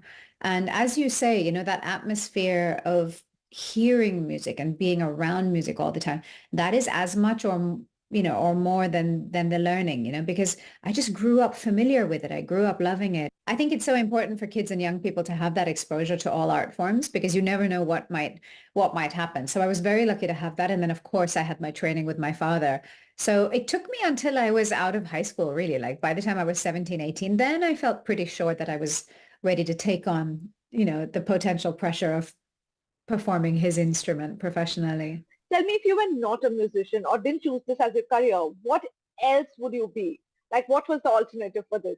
I thrive in group collaborative settings. So as a musician, I love collaboration. So outside of sitar, I would compose, I would play piano. But I think I would do really well in some kind of therapeutic world, like some kind of either being a psychotherapist or a psychodynamic therapist. I love that world very much. But even though it's more solitary, I love writing as well. Like I've always loved the written word. And that would be an option. Anushka, you're coming back to India and you'll be touring all over India. But you know, you stay away from India and you have stayed different places all over the world. But how do you stay rooted? How do you stay connected to your motherland? You know, it's really hard to explain that one because it shifts for me as well. I stay connected to my roots by trusting that my roots are there no matter what. Like I'm always going to be from India, whether one person goes, oh, she's not Indian because she lives abroad, or, oh, she's disconnected. You know, people have different opinions on how Indian we are, you know, and I know I'm Indian. I know I was, you know, born of Indian heritage and born to the culture and the music and the form, you know, that makes me really connected to my roots. Outside of that, I probably feel like I go more and less in touch with what's current in India, depending on how often I'm coming back. But I try and stay in touch with like artist friends and know what's going on and what's happening. And yeah, we'll see. In earlier days, we used to talk about sitar and used to connect to only that kind of music or classical music that only elderly people would like, not the young generation, especially not the Gen Z. But here you are going to be performing Lollapalooza, and there's a different kind of crowd, the young crowd who is really enjoying your music. So I wanted to know, how are you bridging this gap and keeping your music relatable? I've been very lucky so far. I try and just be led by my own heart and my own intuition. All I can do is play the music that's in my heart. Like I have to make the music that I envision and trust that there will be an audience for that. By nature, the music I make is not classical. It might be informed by classical music, but it's not classical. So it exists in a space that's quite unusual between worlds, between genre. And that's something that different generations connect to, because all of our worlds are so multicultural, so split between worlds. So that connect happens. A lot of the older people maybe like the tastefulness in the way I do my crossover work, that I'm still very respectful of the root. But, I also don't think playing at different venues means you get to play the same music for different people. So, sometimes some people would want to sit down in a concert hall and focus quietly. Other people want to listen and dance and move freely. And, and that variety, I try and continually play in different types of venues. And that makes a really big difference to who feels able to come and listen. I'm a film journalist here in Mumbai, and what we don't see is a lot of women as music composers. Why do you think that's happening? Why don't we see women coming out more in numbers as music composers? Patriarchy, sexism, status quo, laziness, fear, all the usual things that impact the same problem across every industry. It takes a little bit of extra effort and willingness to notice the lack of diversity and correct it. And a lot of people are just comfortable with the way things are, So it takes, drumming the beat, it takes making the noise, it takes pushing, but it takes all the people in power being willing to give other people that platform as well. I've been touring for 28 years. I've been composing music for almost 20 years. I'm not there being offered lots and lots of film scores either, so if I'm not getting, who else is getting, it's really difficult, I think. So yeah, it definitely needs to be corrected. And I've actually been thinking that maybe there's some kind of coalition or collective or something that we need to create to help support that. I completely agree with you. I think you should start doing this. It's working in my head this week, actually. So it's interesting you brought that up. Thanks for the push. Last question, Anushka. Sitar playing is a legacy that you have carried on from your father. But how do you plan to pass it on? Because it's not a given that because you have two children, they have to be sitar players. But how do we make sure that we hold on to this culture and heritage and music of ours? How are you planning to do that? I've started teaching in the last few years. I have a very small amount of students because my focus is still touring and also parenting as a single parent. So, so the space for students is small, but I am teaching. Alongside that, continuing to play, continuing to make work available that people can hear and listen to. But I think, creating opportunities like you talked about for other people to learn, to make it feel accessible so that they can take it on. All of that really makes a big difference and is essential. It was lovely talking to you, and I cannot wait to meet you. Okay, let's make it happen. Thank you so much.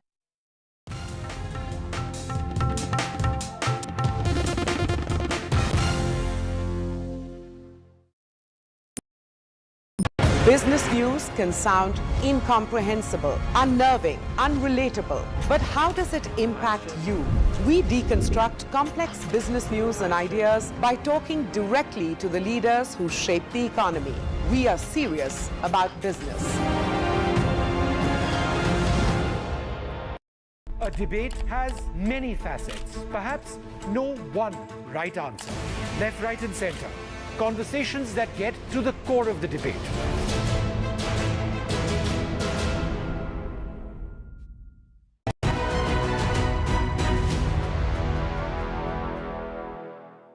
You're the biggest cinema exhibitor in India. Right. But when I look at the China screens, I'm saying, my God, we haven't even scratched the surface. Yeah.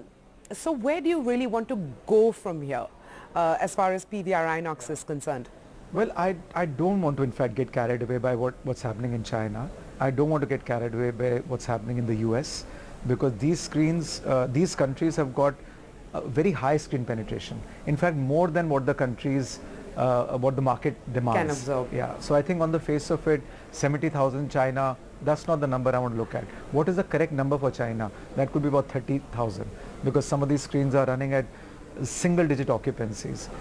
In US, massive rationalization is happening, whether it's AMC, whether it is Regal, whether it's Cinemark, whether it's Carmike, all these companies are rationalizing because they're overbuilt.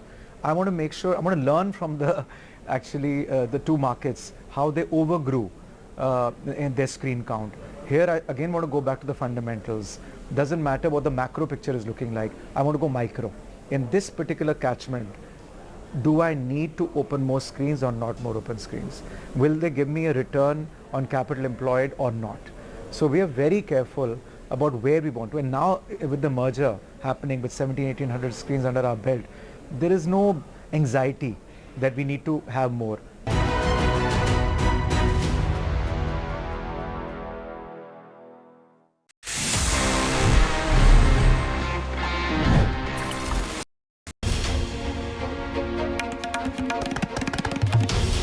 This is NDTV, and you're watching NDTV 24/7.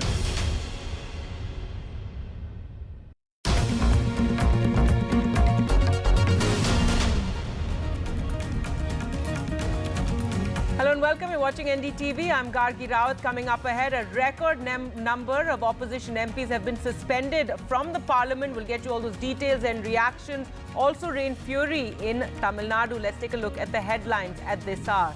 3 dead in Tamil Nadu after flooding due to heavy rainfall. The Army and Air Force joined the rescue and relief operations. 300 rail passengers have been rescued while 200 remain stranded at the Sri Vaikuntham station. Record suspensions in Parliament. The government breaks all records with 49 more MPs suspended in the Lok Sabha. This is after 79 was suspended yesterday. So in all, 141 MPs stand suspended. The opposition says it's a mockery of democracy. Prime Minister Narendra Modi hits out at the opposition during the BJP Parliamentary Party meet earlier this morning. He says the opposition will remain in the opposition in 2024 as well. They're indulging in negative politics. And the opposition bloc India will hold a key strategy meeting in Delhi later today to discuss seat-sharing arrangements and formulate a joint campaign blueprint for the 2024 election. Ahead of that, Arvind Kejriwal meets several key leaders.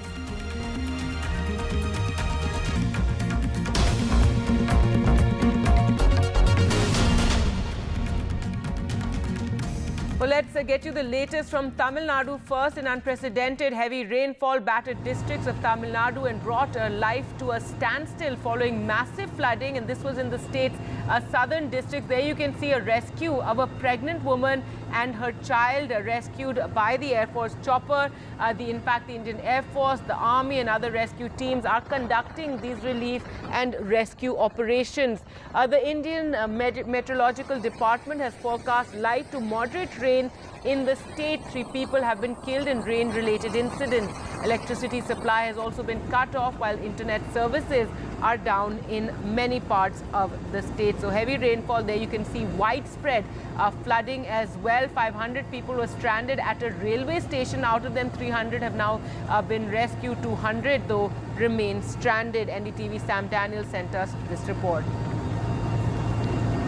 It's a double whammy for Tamil Nadu, recovering from the impact of the recent cyclone Mijom, in which Chennai and surrounding adjoining districts were badly affected. And he's going to seek for more financial assistance for Tamil Nadu, now battling the heavy floods in southern districts. To give you an update on the flood situation, the good news is rains have largely stopped in southern districts, except for light to moderate rainfall received in the worst affected Tuticorin. And as we speak now, the Air Force has launched its operation to drop food for the 500 railway passengers stranded in their train parked at the Sri Vaikundam railway station. We understand some of the elderly passengers, a pregnant lady, will be also airlifted so that they can be given medical assistance. The railways plans to move these passengers once waters recede during the day. A train is waiting for them at Maniachi railway station to take them back to Chennai. The concern is the river Thamirabarani continues to be in spate now. Although the rainfall has come down, that's because of the heavy discharge from the Papanasam reservoir and also because of the heavy outflow from a few lakes and tanks that are overflowing in the district. And the challenge is even NDRF is not able to access by boats many of these flooded areas because of the severe water current they face. And authorities have deployed 18 truckloads of relief supplies from neighboring districts to Tuticorin so that people can be given with food, supplied with food, water and other essential supplies. No electricity for the last 3 days. And in terms of losses, officials say many small villages have been washed away, particularly in the Sri Vaikundam area. That's the area where the river Thamirabarani enters Tuticorin.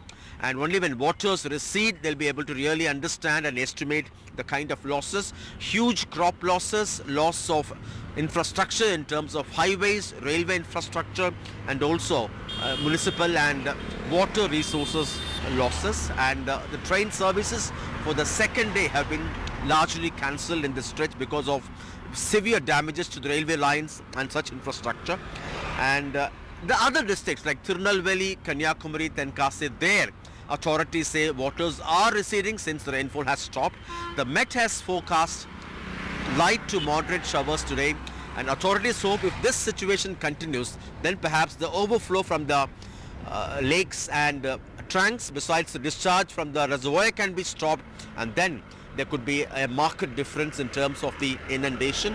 Lastly, MK Stalin, as I said, is meeting the Prime Minister, hopefully asking for more financial assistance to the state.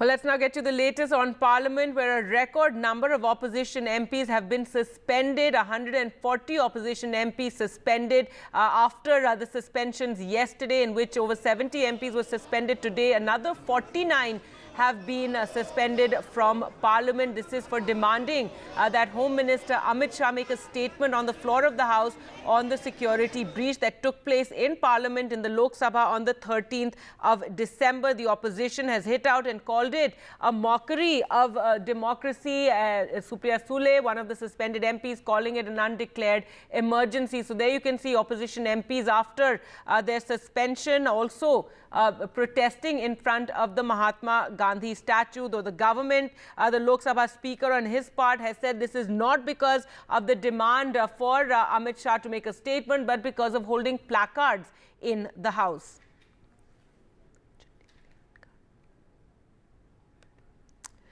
Now, another controversy that has also erupted at this time is a row over Trinamool MP's mimicry of the Vice President and Rajya Sabha Chairman Jagdeep Dhankar. In fact, Jagdeep Dhankar slammed the Trinamool MP's mockery. You can see in this video Rahul Gandhi also watching it, and Jagdeep Dhankar saying that all limits have been crossed.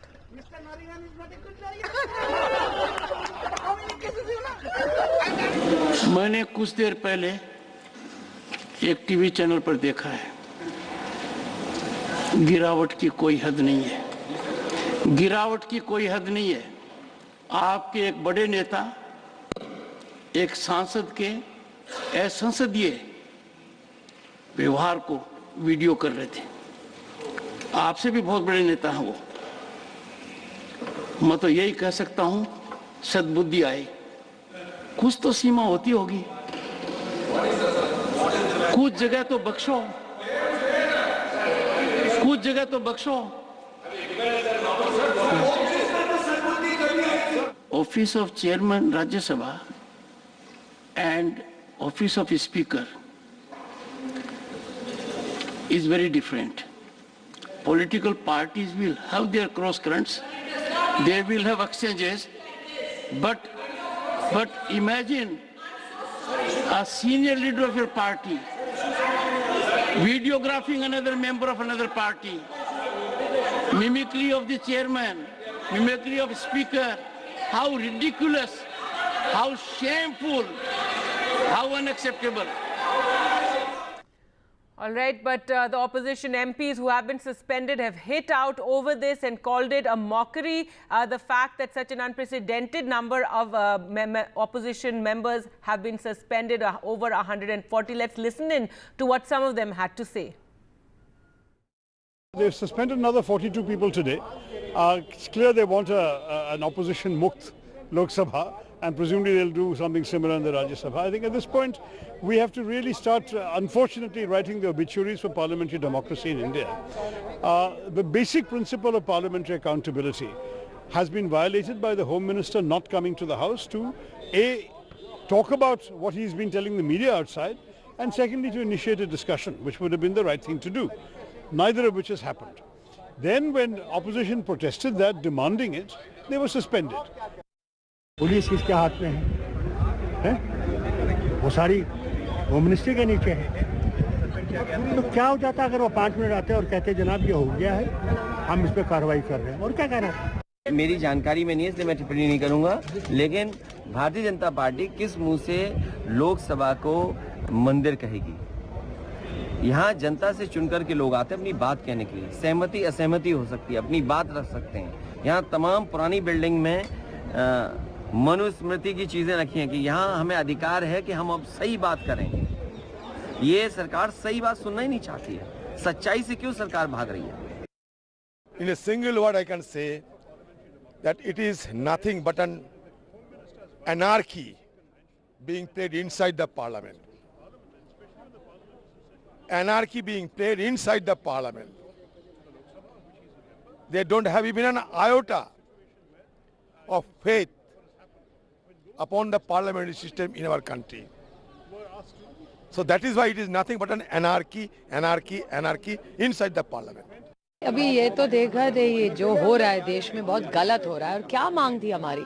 हम सिर्फ एक reply, जो हादसा हुआ है, जो हल्ला हुआ है संसद में, उस पर सिर्फ चर्चा चाह रहे हैं। ऐसे क्या मांग हम कर रहे हैं? चर्चा तो होनी चाहिए, और सिर्फ हमारे लिए नहीं, बीजेपी के सांसद है, यहाँ की सिक्योरिटी है, प्रेस वाले, सबके लिए ही है ये, कि सिर्फ सांसदों की सिक्योरिटी के लिए नहीं था। ये बहुत महत्वपूर्ण मामला है, लेकिन सरकार चर्चा नहीं करना चाहिए, भाग रही है। लगभग 40 से ज़्यादा एमपी सस्पेंड हुए हैं, और कल भी लगभग राज्यसभा और लोकसभा को मिला के 80 से ज़्यादा एमपी सस्पेंड हुए हैं। ये बहुत ही दुर्भाग्यपूर्ण है एक डेमोक्रेसी सेटअप के लिए। जो वातावरण अब हम देख रहे हैं, जहां हम अपनी बात नहीं रख पा रहे हैं संसद में, तो मैं समझती हूँ कि यह total failure of the government है। अगर गवर्नमेंट ने इतने सारे एमपीज को सस्पेंड किया है, it is ultimately the failure of the government. Just because there were no fatalities or any injuries, we are downplaying the incident. If those intruders had poisonous substance in their canisters, the consequences would have been very severe. All we want is for the Home Minister of India to give a statement on the status of the investigation and what actually happened on 13th of December on the floor of the House in the presence of the Prime Minister. That's all we're asking. The Home Minister and the Prime Minister are speaking about exactly the same thing through media channels outside. कोई लोकतंत्र की आवाज को दबाने के लिए सदन नहीं है, सदन सभी की बात सुनने के लिए है। पहली बात कि ये लोग, हमारे अध्यक्ष जी ओम बिरला जी ने कहें कि सदन का जो कुछ काम है मेरे जिम्मे है, मेरे प्रभार में, और मैं इसका जो निगरानी करूंगा, चाहे जो जांच कराऊंगा, ये सारे चीज को जितनी तकलीफ हमको है, सबको तकलीफ है कि इस तरह का व्यवस्था में जो खामी आई है, कमी आई है। जो 2 लड़के कूदे या 2 लड़के बाहर थे, वो सब तो जांच हो रही है। तो यहाँ पर ही कहीं बोलने का गृह मंत्री के लाओ और प्रधानमंत्री को बुलाओ, ये सब भाषा का इस्तेमाल करने के पहले वो सोचे। Well, we're now joined by Himanshu from Parliament and also Maria joining us from the newsroom. Himanshu, really a record day in terms of the number of MPs suspended, not the kind of record one would be proud of. The opposition hitting out over this, though the government, the speaker trying to de-link this issue, saying it's because of the MPs holding placards in the House is the reason for their suspension. That's right. That's the reason given by the chair while suspending these MPs. And clearly it's an unprecedented day. If you just look at the numbers, the total number of MPs now suspended from Lok Sabha stands at 95. And number of MPs suspended from Rajya Sabha now stands at 46. And importantly, 82 is the total number of MPs of Lok Sabha who have been suspended in last 24 hours, yesterday and today. And Mallikarjun Kharge, who is the leader of opposition in Rajya Sabha, has tweeted saying that at no time in the history of Parliament such large number of MPs have been suspended at such a short period of time. And this clearly shows that the political crisis, the political stalemate in Parliament in both Lok Sabha and Rajya Sabha is clearly deepening now. And the crisis that started with the security breach of Parliament security on 13 December, now that crisis actually has further deepened. And importantly, of all the Rajya Sabha MPs, 46 MPs, Gagi, who have been suspended in Rajya Sabha, includes 12 MPs whose case has been referred to the Privileges Committee. In effect, this essentially means that in the end of January, when the budget session starts, when the vote on account will be tabled, there is no certainty that these 12 Rajya Sabha MPs would be able to attend the House proceedings even in the end of January, because the Privileges Committee will have to investigate the case against them. It will study the evidences that have been submitted and then take a decision and submit a report in Rajya Sabha, after which Rajya Sabha chairman has to take a call as to when the suspension will be revoked. So clearly the crisis is very, very deep now. And the fact is that Rajya Sabha chairman, at the time when at 2 o'clock when the House proceedings started, especially raised objection to some MPs mocking him at the entry gate. He said, Mr. Chidambaram, a senior leader of your party has been seen recording a video of an MP who was mocking me. And he said that the Rajya Sabha chairman's office has been ravaged. And so clearly, the battle lines have been drawn, both sides, treasury benches and the opposition insisting and sticking to their stand. But the end result is that Parliament, the winter session of Parliament, is heading towards an unprecedented political stalemate. Gagi. That's right, with just treasury benches being full in the House. Maria, we had Mr. Prahlad Joshi echoing what the Prime Minister said earlier, that the opposition is frustrated over the losses that took place in the recent elections, also saying they had agreed not to bring placards, yet they did. Yes, and several union ministers from Nitin Gadkari to Dharmendra Pradhan to Kiran Rijiju, all of them are condemning actions of Rahul Gandhi and other opposition MPs who were seen filming while Kalyan Banerjee was seen mimicking the vice president. So yes, as we have been saying, Gargi, be it in 2013 when the UPA 2 tenure was coming to an end, or in 2008, just before the 2009 elections. In the last few months, in the run-up to elections, we usually see a complete lack of trust between the two sides, opposition and treasury benches. That's what is playing out. The opposition perhaps sensing an opportunity that they can corner the government on this issue of security breach. The government on its part saying that the opposition was desperately looking for an issue and they have gotten one, and they have got one, and as far as any statement is likely to come will be coming only from the Lok Sabha Secretariat. But having said that, what is playing out in Parliament is unfortunate, because if opposition MPs are suspended in this, en masse fashion, then certainly who will be raising the questions to the government? The government, because it's only just 3 more days, Gargi, which is left for the session to come to an end, we can expect that the government will ensure the passage of all its bills. Today, a number of bills have been passed. Tomorrow and day after as well, we'll be seeing those, the business continue. But it's unfortunate the manner in which events have played out. But again, as we have seen in the past, it's not really new. But the number of opposition MPs suspended, it's perhaps the highest in India's parliamentary history. All right. Thanks so much, Maria and Himanshu, for joining us there with the latest. NDTV's Vasudha also spoke to Congress leader Adur Prakash, someone who had been suspended today as well. Let's listen into what he said. Sir, what happened today and how do you see the suspension, sir? This suspension, actually, they are doing without the opposition members. They want to pass some of the bills.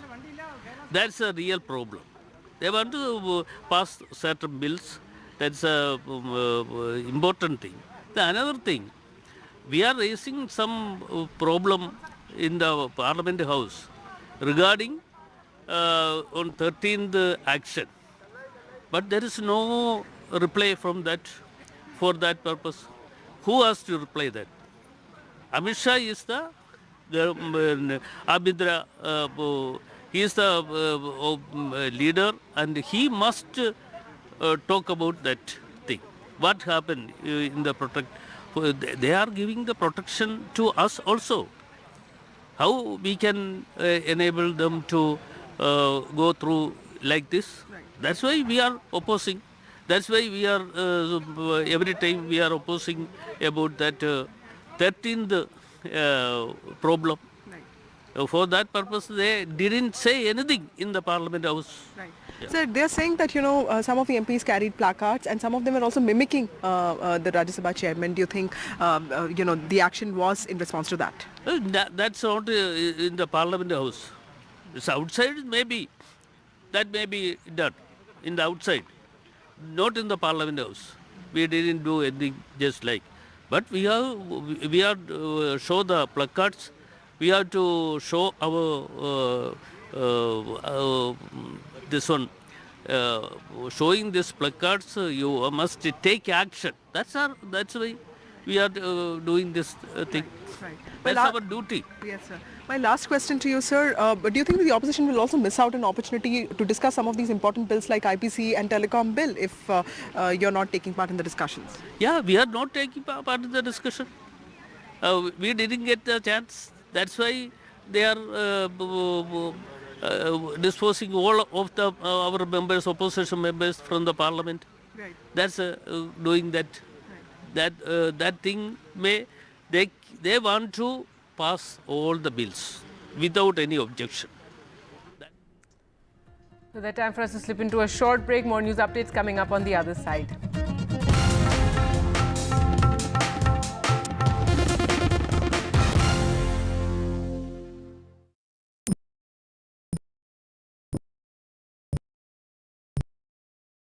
Welcome to Serious Business on NDTV. $1 has only secured 0.6 cents of private capital. That needs to fundamentally change. By mid-century, India's economy will grow eightfold. One topic. When a family comes out of the poverty line, what would be the first asset class they would buy? It's gold. One speaker. It's the biggest attack on Jews since the Holocaust. If you want to control inflation, you need to play the trade policy. UPI, Aadhaar, all of that, where India is well ahead of the West. 5 trillion is a short-term goal. I would like to see India becoming a $30 trillion economy.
Different people believe in different things. In cricket, some hail the king, some believe in God. Some wait for Mr. Right, some believe in swiping right. Some run away from risk, others run after it. For some, kids mean babies. For others, kids mean puppies. Some want a home to settle in the future. Some want to roam the world today. Some make a career in a company. Some make a career out of building companies. But when it comes to money, everybody believes in only one thing. Profit, profit, profit. And for profit, watch only NDTV Profit. We all love money.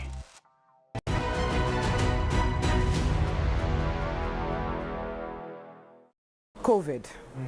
I mean, it's got to have been a crushing chapter. Yeah. And I don't want to revisit that. But Thank God for that. but you know, living through, navigating, coming out the other side of an event like that, how has it shaped your business management approach, how you define draw-up strategy? Has anything sort of fundamentally shifted? I'm a completely different man on the other side. I'm a completely different manager and a human being. That was a body blow. It is difficult to define, like coup de grace to another level altogether.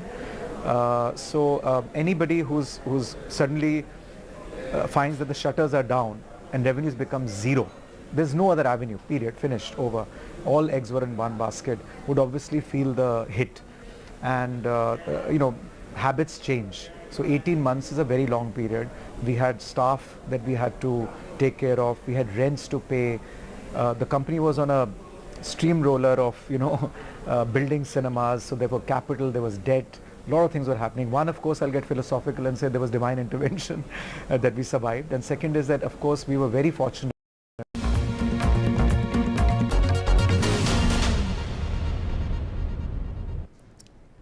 Welcome back. The opposition bloc India is holding its key strategy meeting in Delhi to discuss seat sharing arrangements, formulate a joint campaign blueprint for the 2024 general elections, also recalibrate its plan of action following the setback in the recently held assembly polls in the three Hindi heartland states.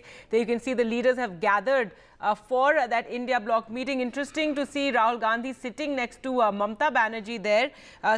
India bloc leaders meeting ahead of 2024 polls, and this is a key meeting where the seat sharing is to be decided.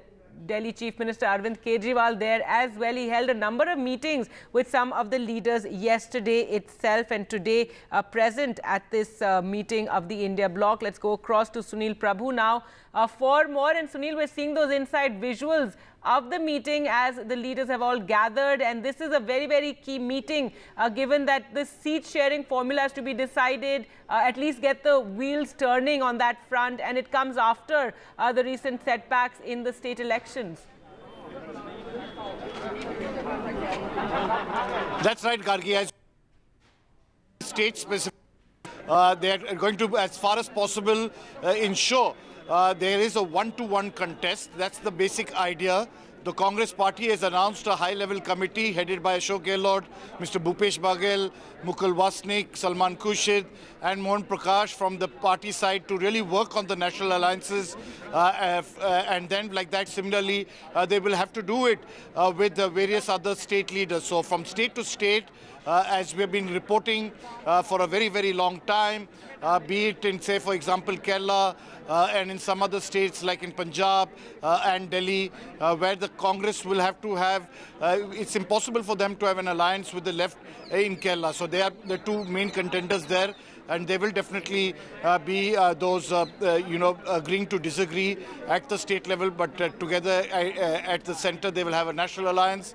In the same fashion, the Congress has to decide one way or the other whether they will have an electoral alliance with the Aam Aadmi Party, where it's positioned against the Aam Aadmi Party in the state of Punjab, or for that matter, Delhi. The Aam Aadmi Party is keen on a national alliance. The Samajwadi party has to decide whether they want to have an understanding with the Congress. The Congress is keen, but whether they want to give in, how many seats will they agree to give in? These are some of the crucial questions, and you can't expect it to be decided all today.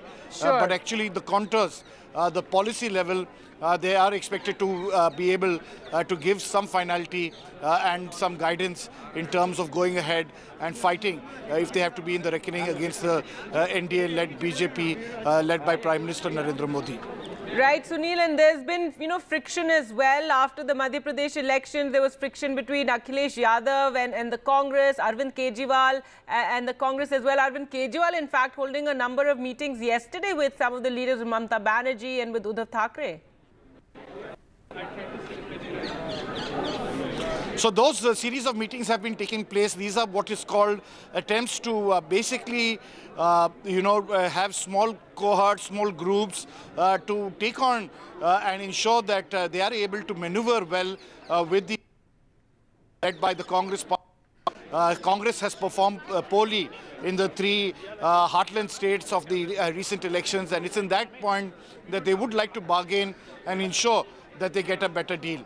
Mr. Karge has told NDTV very categorically, and now Mamata Banerjee has also made it clear that ministerial but who will be the face, how are they going to go about it, will there be a manifesto, will they be able to work out, a joint campaign, various other issues which have to be sorted out if they have to work together and take on the BJP in 2024. All right, Sunil, thanks so much for joining us with that. So the meeting of the India bloc leaders has begun in Delhi, and several key issues to be decided, formulating a blueprint, a campaign blueprint for the 2024 elections. With that, we'll slip into a short break. More news updates coming up on the other side. Stay with us.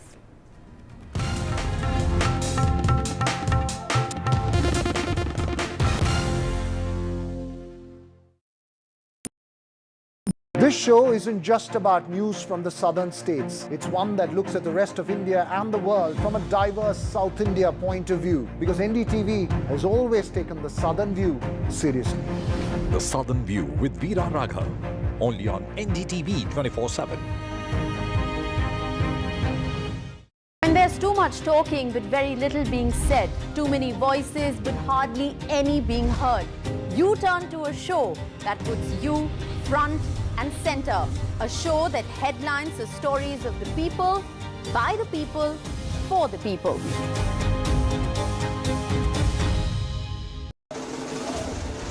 Verdict of 5 states. Accurate coverage on NDTV. The larger question of In-depth analysis. I would differ as far as Rajasthan is concerned. Best analysts. Biggest newsmakers. Narendra Modi is known for fiscal discipline. No one covers elections like NDTV. Election means NDTV.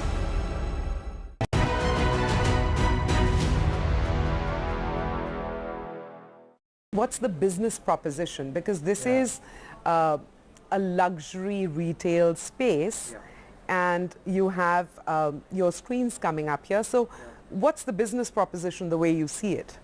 Well, for India is a very disparate market. It's very heterogeneous. So you have a customer at every price point, and people have got their own tastes and preferences. So about 14% of our portfolio is premium to luxury. So we have a product called Director's Cut. We have Maison, PVR, now Maison Inox. We have Insignia. So I think the whole idea was horses for courses. So wherever we make a cinema, we study the demographic, we study the positioning of the mall, and then try to come out with a solution which complements that mall. So this mall is all about luxury. It's got all the best Louis Vuitton, Xenias of the world. Restaurants are very upmarket. Indian Accent has opened. Oberoi has got a restaurant here. The catchment is very affluent. So here we wanted to come out with a very special product. So therefore we've got 2 Insignia screens, we've got IMAX, we've got 3 premium screens, 6 screens in total. But for example, if you were to move to another catchment, where the price point, we have cinemas at 100 rupees as well. Yes, so, and I'm going to come to that in greater detail, but like the shopper in me is going to ask you this question. How do you lure me away from a Louis Vuitton store here to come and watch a movie? So, you know, is this in a way, you know, more as far as the movie-going experience is concerned? Well, you know, people are not straitjacketed. If you're buying Louis Vuitton, doesn't mean that you won't eat and you won't entertain yourself. I mean, you won't like stay in that unless Louis Vuitton himself, I mean, they themselves start showing movies in their cinemas, in their outlets. So basically, I think people like to have various experiences. Shopping is one experience under one roof. That's what luxury malls like Jio have done, Emporio in Delhi have done. Then they like to go and have a meal as well, and they like to see a movie as well. So I think all these activities complement each other. So we will not take you away from buying whatever you're buying, but at the same time, after you're exhausted making those choices, because I think shopping is pretty stressful. Yep. Eating is stressful. People count, you know, what they should eat, what should not. This is pure entertainment. This is escapism. And I think this is what we bring to the table. So that's our proposition.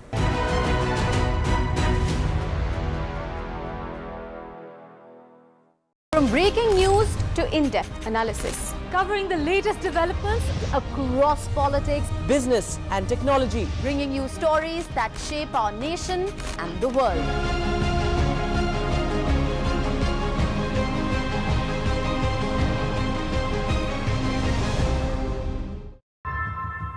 How often have you turned away from debates that descend into endless fights? We bring you a show where every question is answered, where every debate finds its resolution.